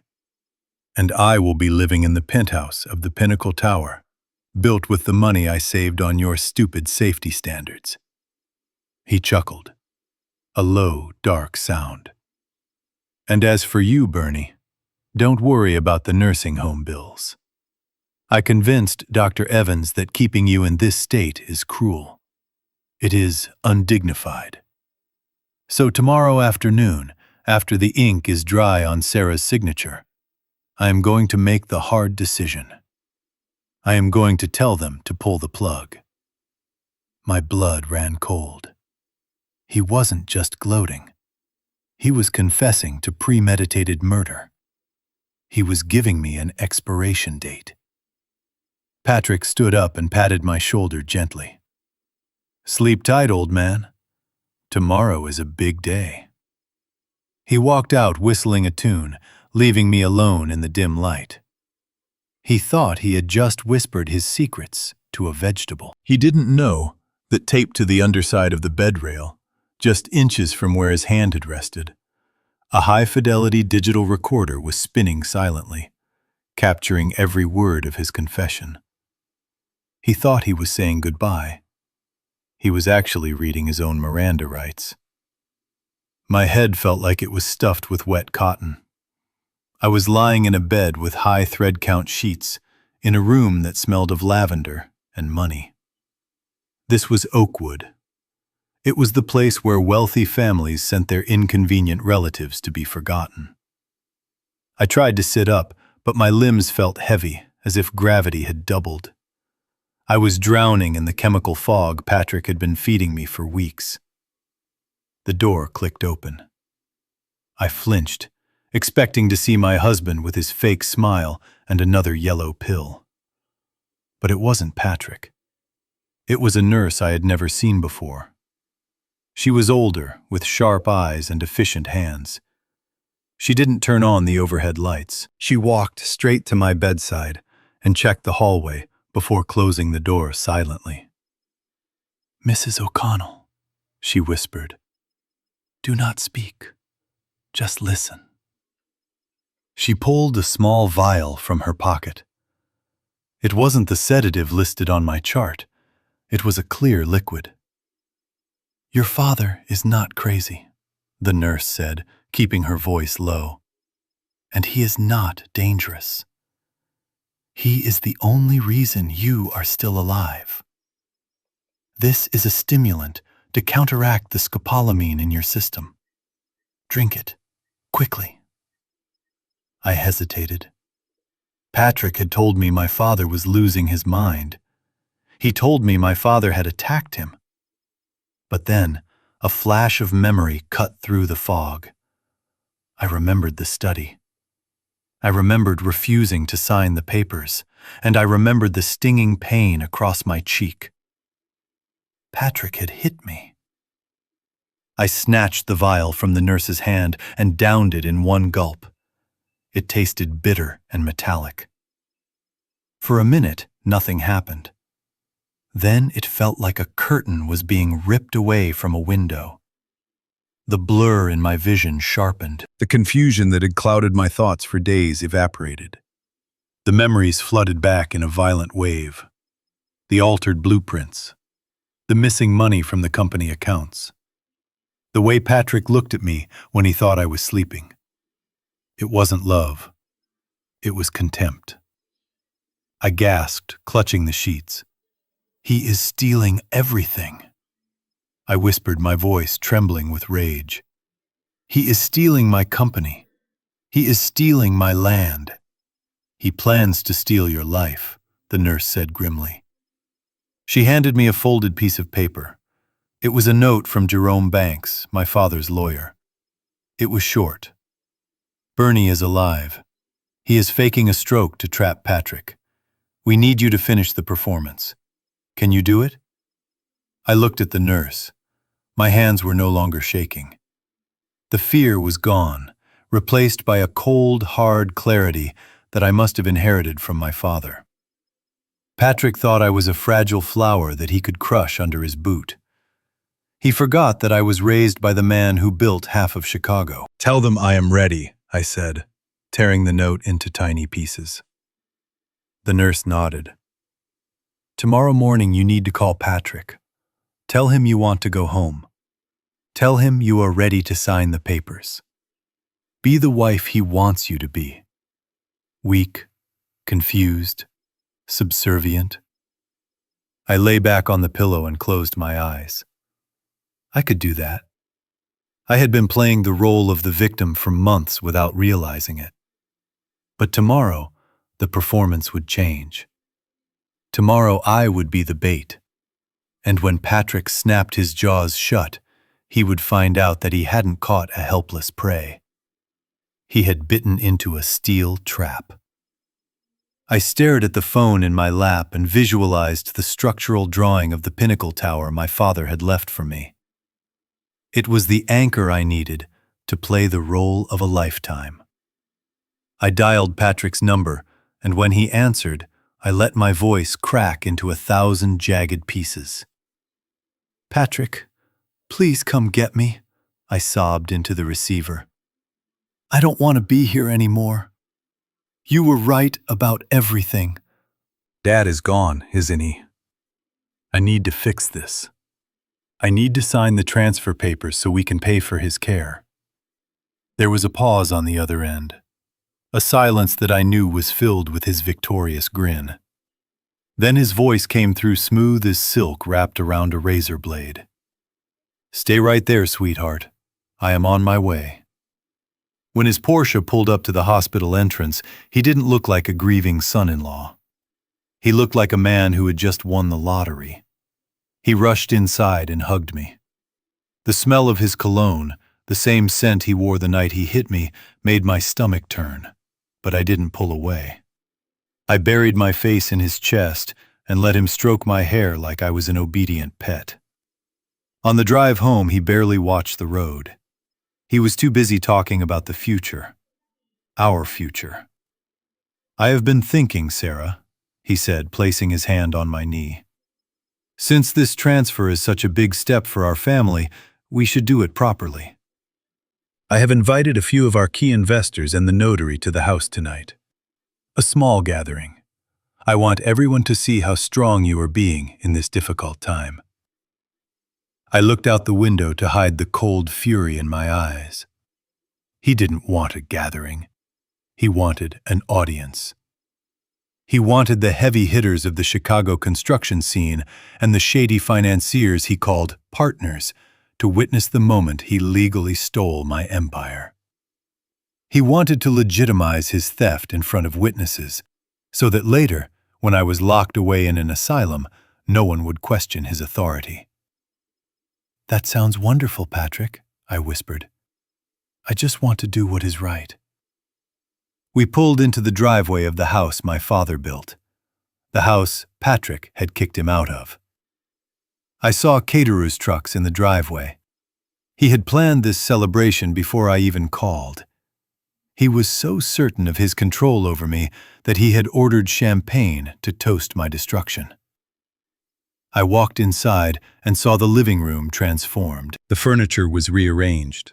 A large antique table was placed in the center like an altar, and on it sat the stack of legal documents that would strip me of my name, my money, and my freedom. Patrick led me to the bedroom and picked out a dress for me. It was white, innocent. "Wear this," he said, kissing my forehead. "Tonight is going to be the start of a whole new life." He was right.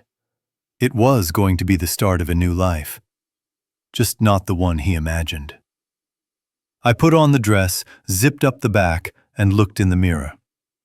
I didn't see a victim. I saw an architect preparing for a demolition. I smiled. It was time to go downstairs and bury him. They wheeled me into the living room like a piece of broken furniture. The nurse parked my wheelchair in the corner next to a potted fern and locked the brakes. From my vantage point, I could see the entire grotesque celebration. The room was filled with men in expensive suits that fit a little too tightly around the shoulders. These were not architects or city planners. I recognized Salvatore Moretti, the loan shark, holding a crystal flute of my vintage champagne. I saw the corrupt zoning commissioner who had approved the cheap steel for the Pinnacle project. This was not a business meeting. It was a gathering of vultures circling a carcass. Patrick stood in the center of the room, beaming. He held a glass up high, and the room fell silent. He looked at Sarah, who was standing by the fireplace in her white dress, looking pale and fragile. "To family," Patrick announced, his voice dripping with false sincerity. "Tonight is a bittersweet occasion. We are here to secure the legacy of Walsh architecture.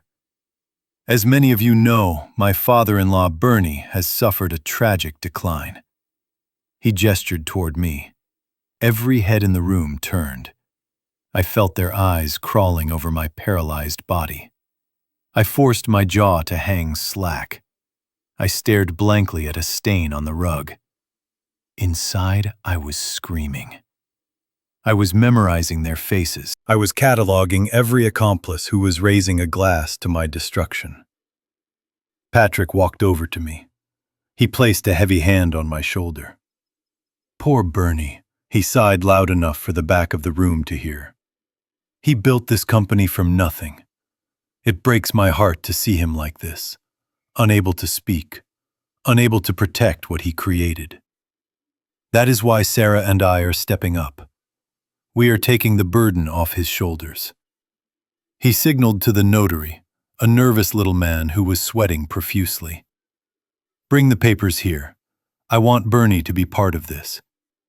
Even if he doesn't understand it, I want his mark on the document. It is only respectful. It was the ultimate humiliation. Patrick didn't need my signature. He had the power of attorney. He was doing this for sport. He wanted to feel my thumb yield under his command. He grabbed my right hand. It was limp and cold.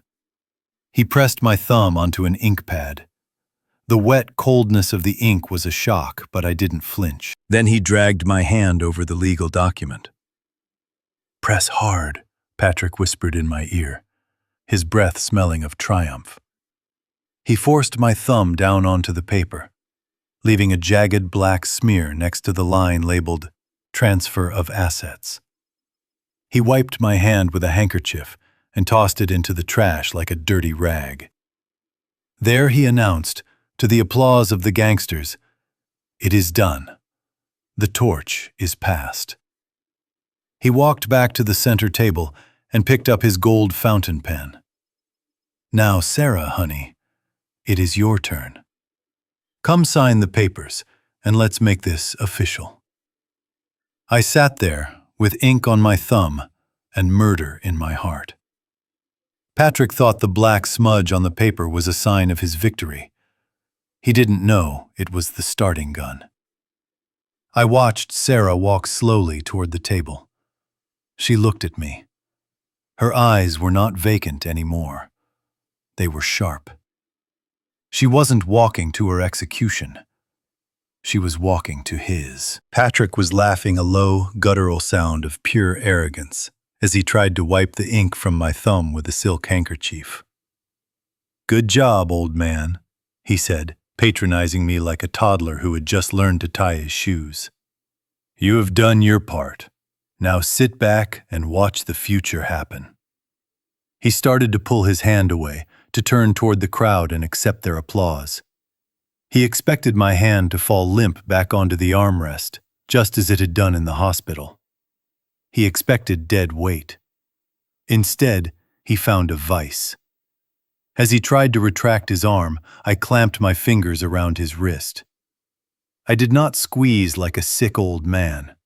I squeezed with the grip of a man who has spent 40 years hauling rebar, swinging 20-pound sledgehammers, and bending steel with his bare hands. My fingers dug into his tendons, seeking the bone. Patrick stopped laughing. He looked down at his wrist in confusion. He tugged at his arm, thinking my muscle spasm had locked onto him. But spasms twitch. They do not crush. I applied more pressure, feeling the delicate bones of his wrist grind together. Bernie let go. He whispered, his voice trembling slightly. "You are hurting me. Let go." I did not let go.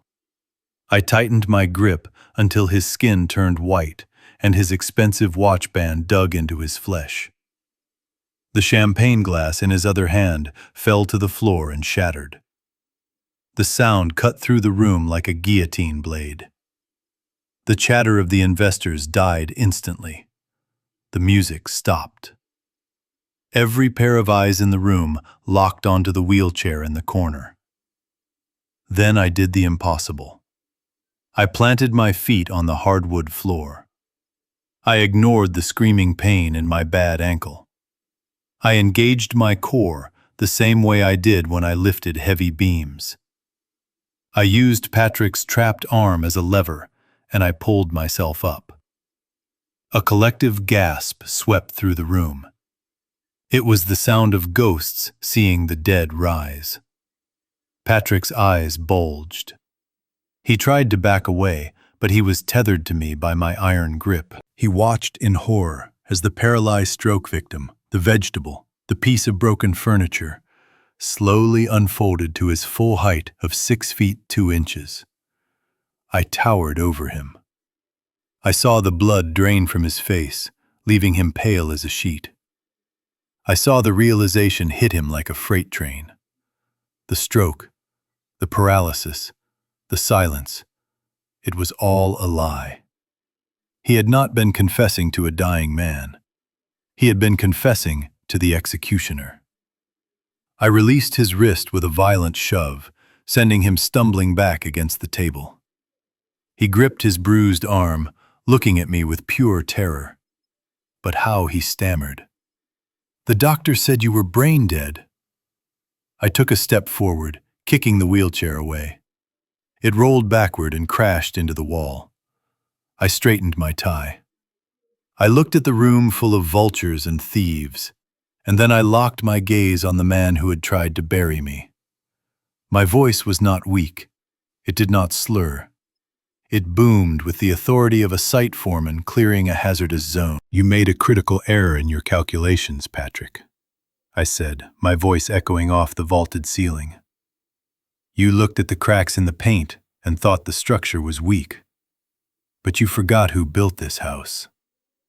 I poured this foundation with reinforced concrete, not with mud. And you are about to find out what happens when you try to break something that is built to survive the apocalypse." Patrick backed into the buffet table, knocking over a tray of shrimp cocktails. He looked around the room, begging for someone to help him. But no one moved. They were all looking at me. I reached into my jacket pocket. I didn't pull out a gun. I pulled out a remote control. "You wanted a witness, Patrick," I said, my voice steady and cold. "You wanted everyone to see the transfer of power. Well, let us show them exactly how you earned it." I pointed the remote at the 85-inch flat screen mounted above the fireplace. The screen flickered to life. The audio was not a whisper. It was amplified through the surround sound speakers I had installed myself. The voice was unmistakable. It was Patrick's voice. But it wasn't the smooth charm he used at parties. It was the slur of a drunk man plotting a hit. The room filled with the sound of his conversation from 2 nights ago. "Listen to me, Sal. Once the land deal goes through on Monday, Bernie is going to have a tragic accident. A heart attack in a shelter. I guarantee you he will be in a morgue by next Tuesday." Patrick turned pale. He lunged toward the TV, trying to find the power cord. But Sarah stepped in his way. She wasn't the fragile victim anymore. She shoved him back with a force that surprised him. I pressed the button again. The audio switched. Now it was the hushed whisper from the hospital room, recorded just yesterday. "I am going to tell them to pull the plug. You are nothing but meat and tubes. I can just park you in a corner and let you rot while I spend your money." The silence in the room was absolute. It was the kind of silence that happens right before an explosion. Patrick looked at the investors. He looked at the zoning commissioner. He looked at Salvatore Moretti. "It is fake," he screamed, his voice cracking. "It is AI. He used a computer to fake my voice. You know what technology can do these days. This is a setup. But criminals know criminals. They know the sound of a man bragging about a kill. They know the smell of a liability." Salvatore Moretti was the first to move. He didn't say goodbye. He didn't ask for a refund. He set his champagne glass down on a coaster and walked out the front door without looking back. He knew the difference between a business deal and a felony indictment. That was the signal. The zoning commissioner grabbed his coat and ran. The shady investors scrambled for the exit, dropping their plates of food in their haste. Within 30 seconds, the room was empty. The sound of expensive cars peeling out of the driveway echoed through the open door. The party was over. The rats had fled the sinking ship, leaving the captain alone with the iceberg he had just hit. Patrick stood in the middle of the ruin of his celebration, trembling. He was alone. Alone with the wife he had abused and the father-in-law he had tried to kill. And the doors were locked. The room was quiet now, except for the hum of the refrigerator and the sound of Patrick trying to catch his breath. He looked like a cornered animal, his eyes darting from me to Sarah, looking for a weakness, looking for an exit. But there were no exits left. The investors were gone. The mobsters were gone. It was just him and the 2 engineers he had tried to destroy. I reached behind the cushion of my wheelchair and pulled out the thick roll of blueprints I had stolen from the safe. I didn't hand them to him. I threw them. The heavy roll of paper hit him square in the chest, with a satisfying thud, unraveling at his feet, like a carpet of evidence. "Pick it up," I commanded. Patrick stared at the papers. He recognized them. They were the structural drawings for the pinnacle. "You thought you were so clever, Patrick," I said, stepping over the scattered papers. "You thought you found a loophole. You switched the ASTMA 992 structural steel for uncertified grade 40 rebar.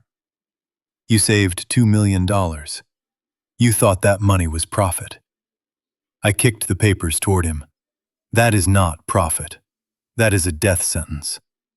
Do you know what happens to grade 40 steel when you subject it to the wind shear of a Chicago winter at the 30th floor? It doesn't bend, Patrick. It shears. It snaps like a dry twig." Patrick tried to sneer, but his lip was trembling.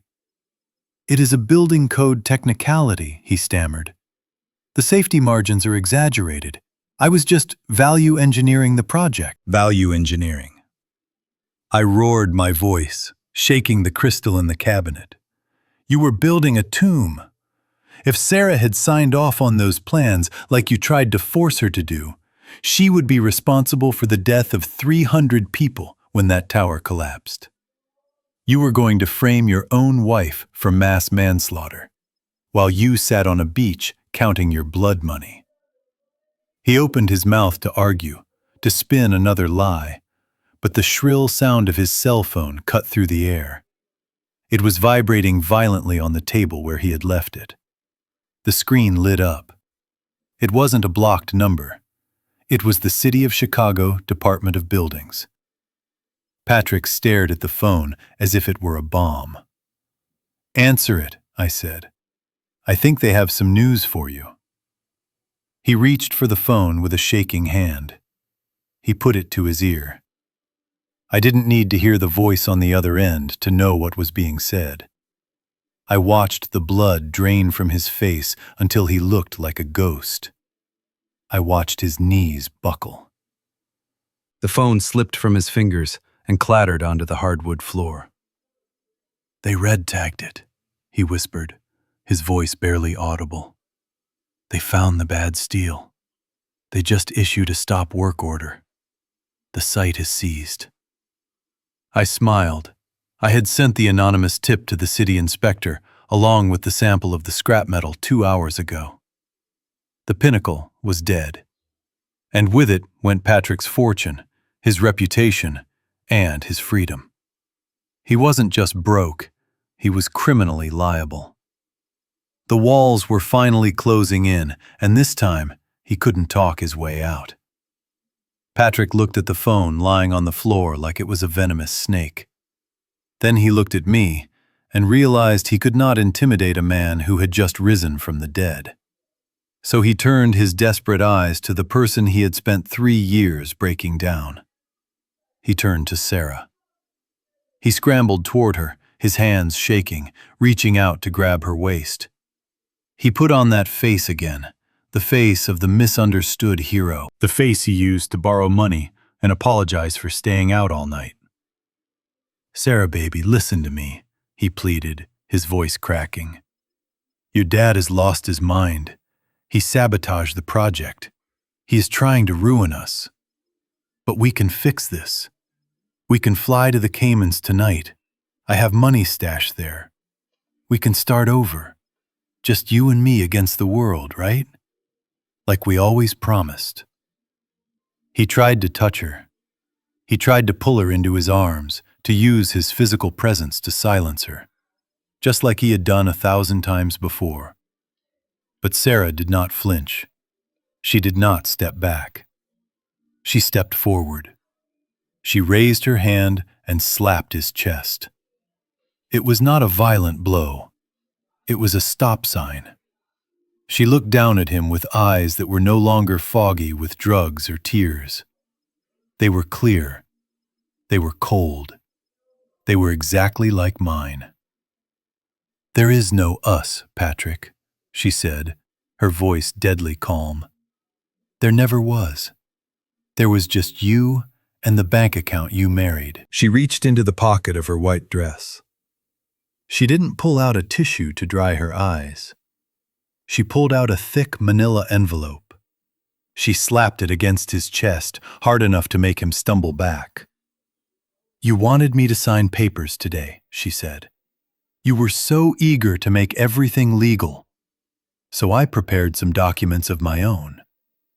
Patrick ripped the envelope open. His eyes scanned the pages, and his jaw dropped. These were not transfer deeds. They were divorce papers. And on top of them, stapled in bright blue ink, was a restraining order. "I filed this morning," Sarah said, crossing her arms. "It grants me sole possession of the house and the company, pending the criminal investigation. It also forbids you from coming within 500 feet of me or my father." Patrick looked up, his face twisted in shock. "You can't do this. I am your husband. I made you. You are nothing without me." Sarah laughed. It was a dry, humorless sound. "You didn't make me, Patrick. You broke me. But you forgot that when you break a bone, it heals back stronger than it was before. I am taking back my name. I am taking back my company. And I am taking back my life." He looked around the room. The investors were gone. The building project was seized. His wife was looking at him like he was a stranger. And his father-in-law was standing guard like a sentinel. The realization hit him like a physical blow. The facade was gone.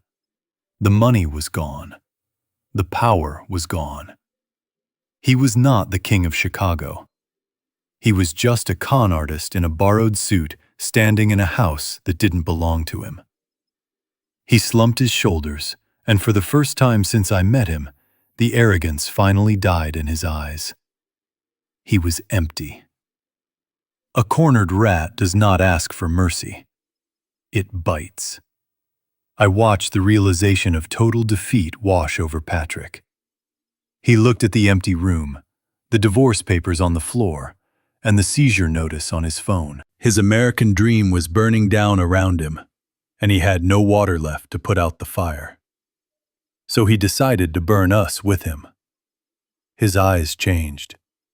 The panic vanished, replaced by a cold, dead look that I had only seen once before on the face of a man who knows he is going to prison for life.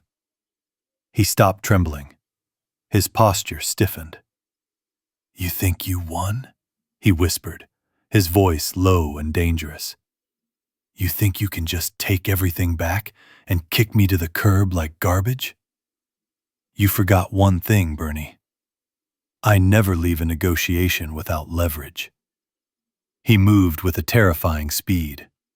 Before I could shout a warning, he lunged at Sarah. She tried to scramble away, but he was faster. He grabbed her by her long hair, yanking her backward with a scream that tore through my heart. His other hand reached behind the small of his back into his waistband. I froze. I expected a knife. But what he pulled out was black, matte, and lethal. It was the semi-automatic pistol I had seen in his safe the night before. He jammed the barrel hard against Sarah's temple. She froze, her eyes wide with terror, her breath hitching in her throat. Patrick dragged her back toward the French doors, using her body as a human shield. "Back off!" he screamed, saliva flying from his mouth. "Back the hell off, or I will paint the walls with her brains. I swear to God I will do it." I raised my hands slowly. My heart was hammering against my ribs, but my face remained stone. I looked at my daughter. I saw the sheer terror in her eyes. She was looking at me, begging me to save her. "Patrick, you don't want to do this," I said, keeping my voice level. "Kidnapping and assault are bad. Murder is forever. Put the gun down, and you might see the outside of a cell in 20 years. Pull that trigger, and you die in this room." "Shut up, old man," Patrick yelled, pressing the gun harder against her skin, making Sarah wince. "I am walking out of here. Sarah is driving me to the airfield. And if you try to follow us, if you call the cops, I kill her. Do you hear me? I have nothing left to lose." He was right. He had nothing to lose. That made him unpredictable. But he was wrong about one thing. He thought he was the only one who had prepared for violence. I took a step forward. I said, "Stay back." Patrick shrieked, his finger tightening on the trigger. I didn't stop. I looked him dead in the eye. "I am an engineer, Patrick. I spent 40 years analyzing mechanisms, engines, hydraulics, triggers. And when I broke into your safe last night, I didn't just look for papers. I inspected your hardware." Patrick blinked. Sweat was pouring down his forehead. "What are you talking about?" I took another step. "I am talking about the firing pin," I said. "It is a small piece of metal, barely an inch long. But without it, that gun is just a heavy paperweight." I reached into my pocket and pulled out a small silver pin. I held it up so it caught the light of the chandelier. Patrick looked at the pin, then at the gun. Doubt flickered in his eyes. But he was too far gone. He didn't believe me. He thought I was bluffing. He thought I was a desperate father trying to trick him. "You are lying," he roared. He pointed the gun away from Sarah and aimed it directly at my chest. "Die, you miserable old wretch." He squeezed the trigger. I didn't flinch. I didn't close my eyes. I watched his finger pull back. Click. The sound was dry and hollow. No explosion, no flash, just the sound of a mechanical failure. Patrick stared at the gun in horror. He pulled the trigger again. Click, click. He looked up at me, and for the first time he realized that he wasn't playing chess against an old man. He was playing against a master builder who had dismantled his entire life, piece by piece. I smiled. "Run out of bullets, Patrick? Or just out of luck?" The silence that followed the hollow click of the gun was heavier than the steel beam of a skyscraper. Patrick looked at the useless weapon in his hand and then at me. His face contorted into a mask of pure animalistic rage. He hurled the gun at my head. I didn't flinch. I simply tilted my head to the left and watched the heavy pistol crash into the china cabinet behind me, shattering the family heirlooms he had no right to own. But he was not done. He was a creature of violence, and when one fang breaks, a predator uses another. He reached into his boot and pulled out a serrated hunting knife. The blade was 6 inches of cold steel, and he held it with a grip that told me he intended to use it. "I am going to cut your heart out, old man," he screamed, lunging across the room. Sarah screamed, a high-pitched sound of terror covering her eyes. She thought she was about to watch her father die. She forgot that before I was an architect and before I was a father, I was a sergeant in the infantry. I haven't been in a fight since 1968, but the body remembers what the mind tries to forget. I didn't run. I didn't raise my hands. I tightened my grip on the heavy oak cane I had been leaning on. For the last 24 hours, this cane had been a prop, a symbol of my frailty. Now it was a weapon. Patrick slashed at me, a wild, amateur swing aimed at my throat. I stepped inside his guard, pivoting on my good foot. I swung the cane, not like a walking stick, but like a baseball bat. The solid oak connected with his right wrist, the one holding the knife. The sound was sickeningly loud, a sharp crack of bone giving way under force. Patrick howled in agony, and the knife flew from his grasp, skittering across the floorboards and sliding under the sofa. He clutched his broken wrist, stumbling back, but I gave him no room to breathe. I wasn't just defending myself. I was collecting a debt. "This is for drugging my daughter," I growled.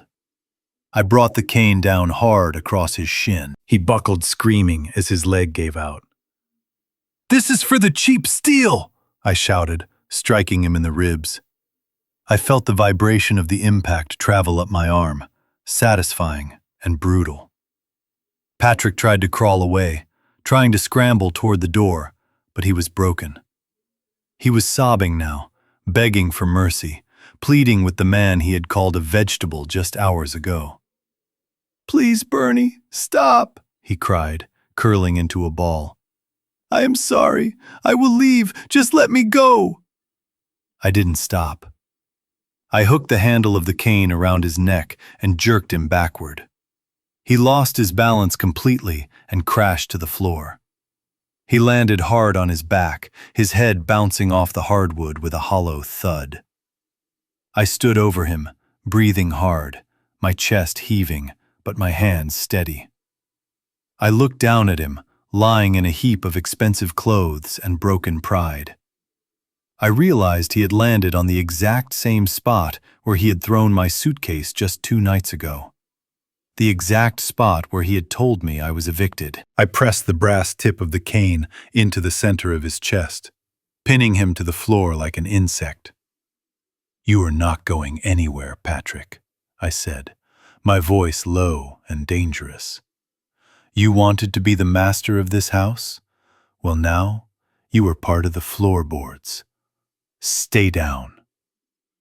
I stood on the front porch, wrapping my jacket around Sarah's shoulders, protecting her from the biting wind. The flashing blue lights of the cruisers turned the falling snow into a strobe light show, illuminating the end of Patrick O'Connell's reign. The neighbors had come out of their houses, drawn by the sirens, standing in their bathrobes and peering through their curtains. But as the officers dragged Patrick down the driveway, kicking and screaming about his rights, I noticed that not everyone watching was a neighbor. Parked just beyond the yellow police tape was a row of black sedans that looked like hearses idling in the dark. Leaning against the hood of the lead car was a figure I recognized instantly. It was Salvatore Moretti. He wasn't running away anymore. He was watching. He stood perfectly still, a lit cigar glowing like a red eye in the darkness. He wasn't looking at the police. He was looking directly at Patrick. Patrick saw him too. As the officers tried to shove him into the back of the squad car, Patrick froze. His eyes locked onto Moretti's silhouette. I saw the blood drain from his face so fast he looked like a corpse. He stopped fighting the handcuffs. He stopped shouting about his lawyers. He went completely limp, with a terror that was far deeper than the fear of a judge. I hobbled down the steps, my cane crunching in the snow, until I was just a few feet away from him. The officer paused, giving me a second to say my piece. Patrick looked at me. His arrogance was gone. His eyes were wide and pleading. He looked like a child waking up from a nightmare only to find a monster at the foot of his bed. "Bernie," he whispered, his teeth chattering. "Moretti is here." "You have to tell them to keep me in protective custody. You have to tell them he is going to kill me. He fronted me the money for the steal. I owe him $2 million, Bernie. He will cut me into pieces." I looked at the mob boss in the distance, then back at the man who had tried to murder my daughter. I leaned in close, so only he could hear me over the wind. "You are confused, Patrick," I said, my voice flat and cold. "You think the police are taking you to punishment.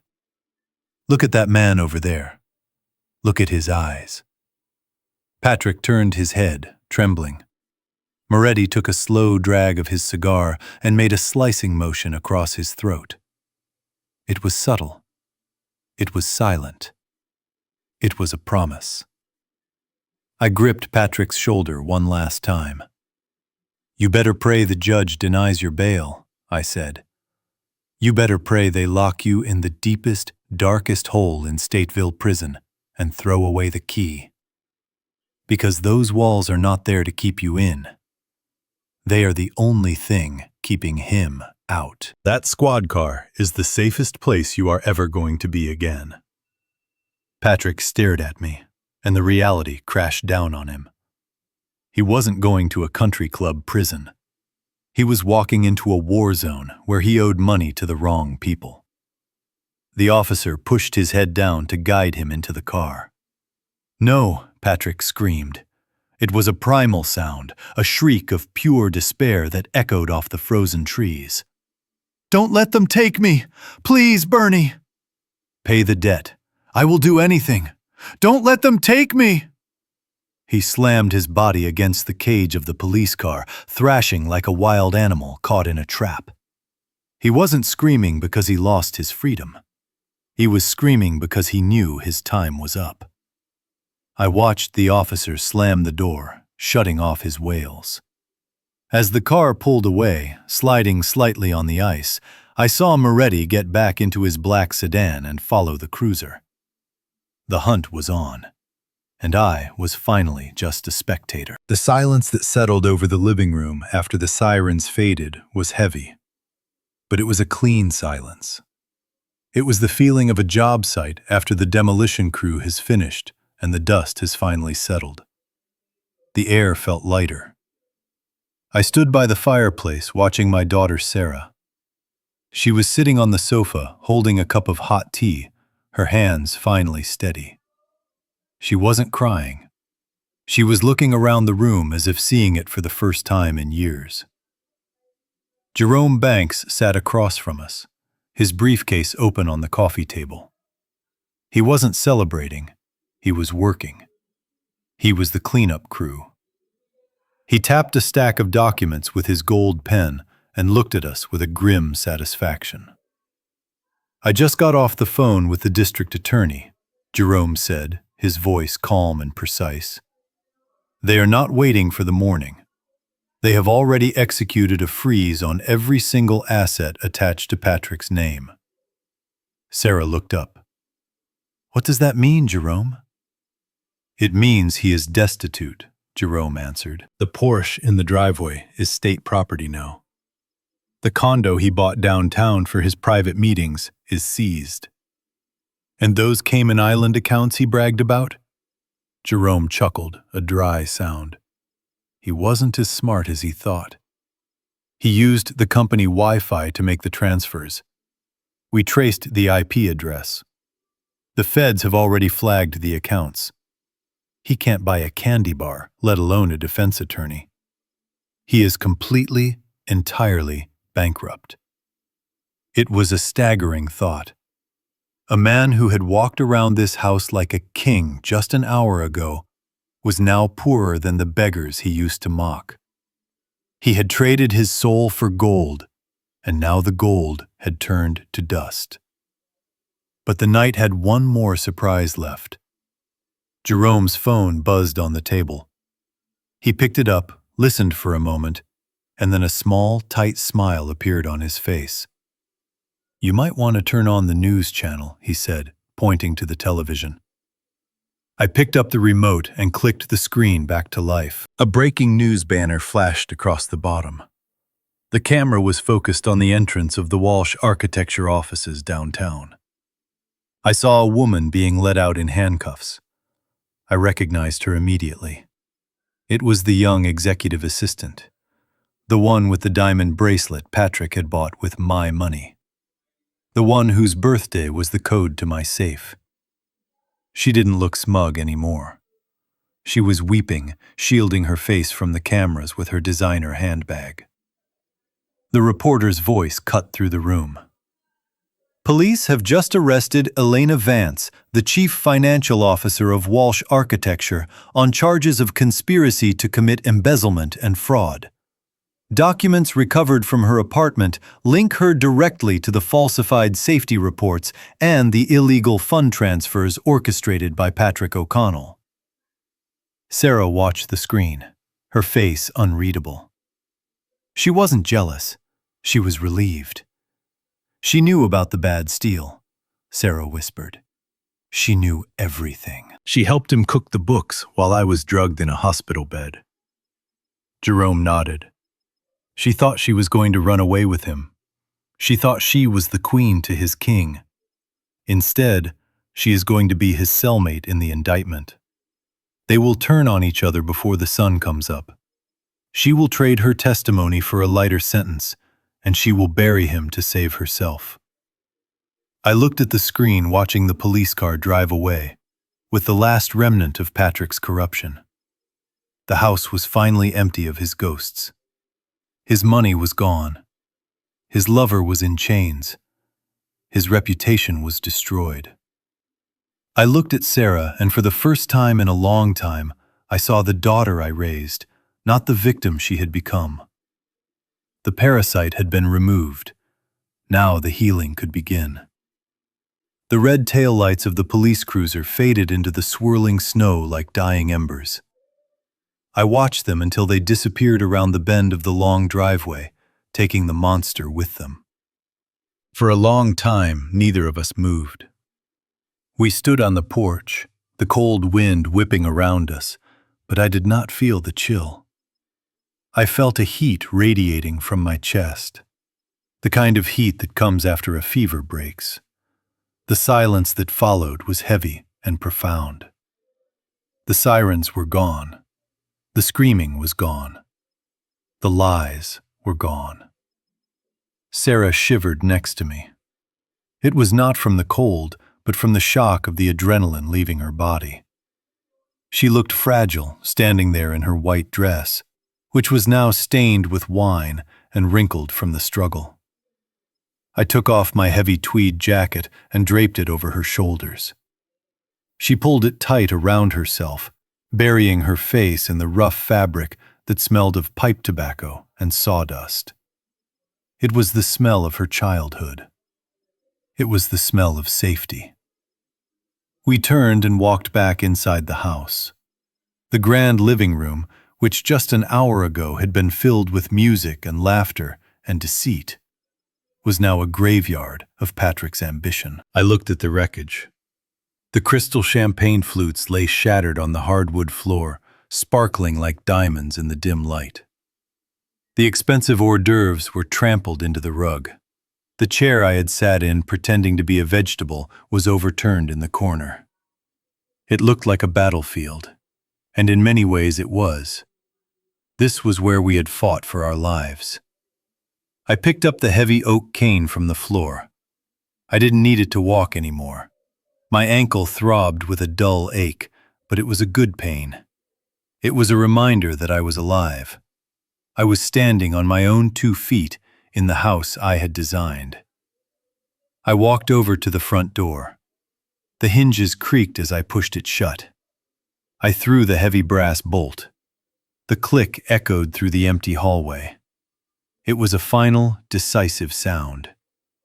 Sarah was standing in the middle of the room, looking at the spot on the floor where Patrick had been pinned down.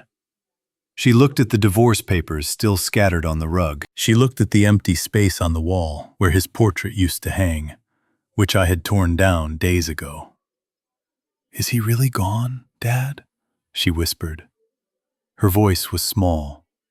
She sounded like she was afraid to hope.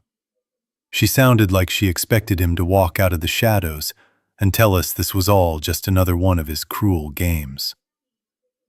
I walked over to her and placed my hands on her shoulders. I looked her in the eye. The drugs were gone from her system. The fog had lifted. I saw my daughter again. "He is gone, Sarah," I said, my voice steady and low. "He is in a cage surrounded by people who hate him. He has no money. He has no friends. He has no power. You stripped him of everything." She let out a breath she seemed to have been holding for years. Her knees buckled and I caught her. I pulled her into a hug, holding her tight, just like I did when she was a little girl and had a nightmare. But this time, I didn't have to tell her it was just a dream. I could tell her the truth. "The nightmare is over," I said, stroking her hair. "We won." We stood there in the ruin of the living room, holding each other as the grandfather clock in the hall chimed the hour. It was midnight. The day of the party was over. The era of Patrick O'Connell was over. Outside the storm was still raging, but inside the air was still. We were battered. We were bruised. We had lost money and time and trust. But as I looked at the strong steel beams of the ceiling, I knew we would be okay. The structure was sound. The foundation had held, and for the first time in a long time, the house felt like a home again. The smell of wet concrete in the early morning is better than any cologne money can buy. It is the smell of progress. It is the smell of honest work. I stood on the unfinished 20th floor of the new River North project, letting the cold wind of Lake Michigan sting my cheeks. It was a different kind of cold than the one I felt 6 months ago, shivering in a rental car. This was a crisp, clean cold. It was the feeling of a fresh start. I watched Sarah walking across the metal decking. She was wearing heavy work boots, a reflective safety vest, and a yellow hard hat that was a little too big for her head. She was holding a roll of blueprints, but her hands were steady. The tremors were gone. The chemical fog that had stolen my daughter for so long had completely lifted, leaving behind eyes that were sharp and clear as cut glass. She wasn't just recovering, she was thriving. She stopped at a support column and waved me over. She didn't ask for permission. She asked for an opinion. That was the difference. She was the lead architect on this job, but she was humble enough to know that a degree teaches you theory, while 40 years of pouring cement teaches you reality. "Dad, come look at this pour," she shouted over the sound of a distant jackhammer. "The aggregate looks a little loose on the northeast corner." I walked over, my limp, barely noticeable now, thanks to the physical therapy. I knelt down beside her. I ran my hand over the rough gray surface of the column. I didn't just look at it, I felt it. I felt for the temperature, I felt for the density. "You have a good eye, Sarah," I said, dusting off my hands. "It is cosmetic, not structural. But you make them vibrate, it again before the next lift.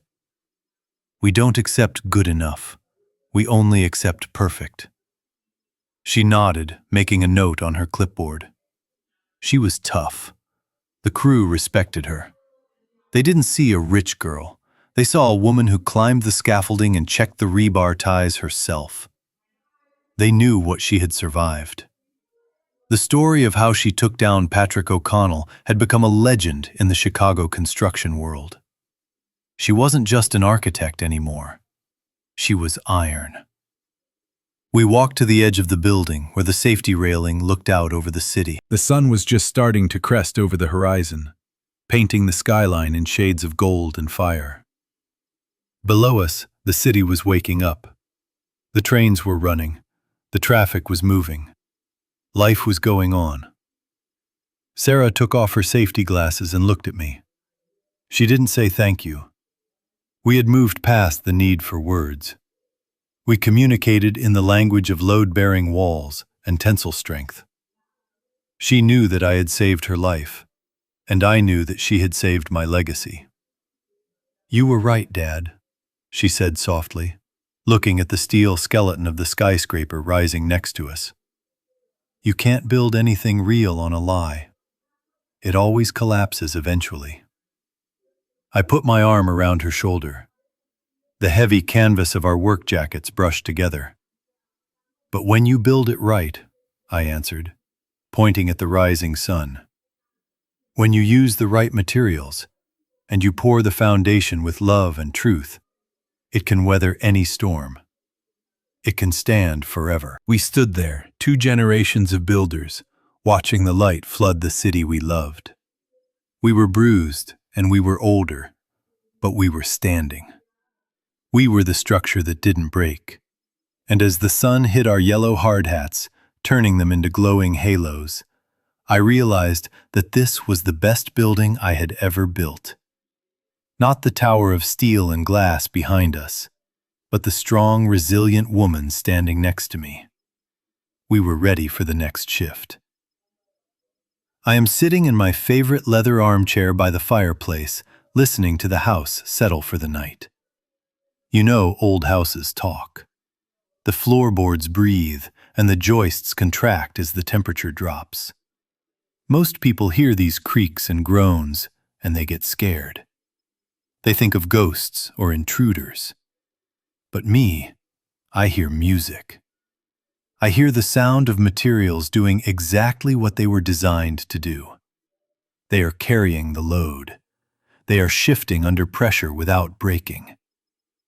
For the last 6 months, people have asked me how I did it. They ask how an old retired engineer with a bad hip managed to take down a criminal empire and save his daughter from a marriage that was actually a prison. They call it a miracle. They call it a thriller. But to me, it was never a mystery. It was just a structural problem. You see, I have spent 50 years studying why things stand up and why they fall down. And the more I built skyscrapers and bridges, the more I realized that families are exactly like buildings. We like to look at the paint and the crown molding. We like the fancy furniture and the curb appeal. We worry about what the neighbors think of the facade.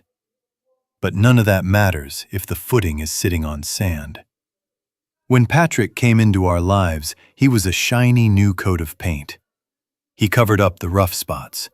He made everything look expensive and perfect. We wanted to believe the renovation was real. We wanted to believe the cracks in the walls were just settling. But deep down, I knew. I felt the vibration in the floor. I saw the hairline fractures in my daughter's spirit. The biggest mistake people make in construction and in life is trying to patch a foundation failure. You see a crack and you get a bucket of spackle. You cover it up. You paint over it. You pretend it isn't there because acknowledging it means acknowledging that the whole house is dangerous. You were afraid of the mess. You were afraid of the cost. So you just keep adding layers of plaster while the rot eats away the beams underneath. That is what we did for 3 years. We plastered over Patrick's lies. We painted over his aggression. We told ourselves it was just a phase.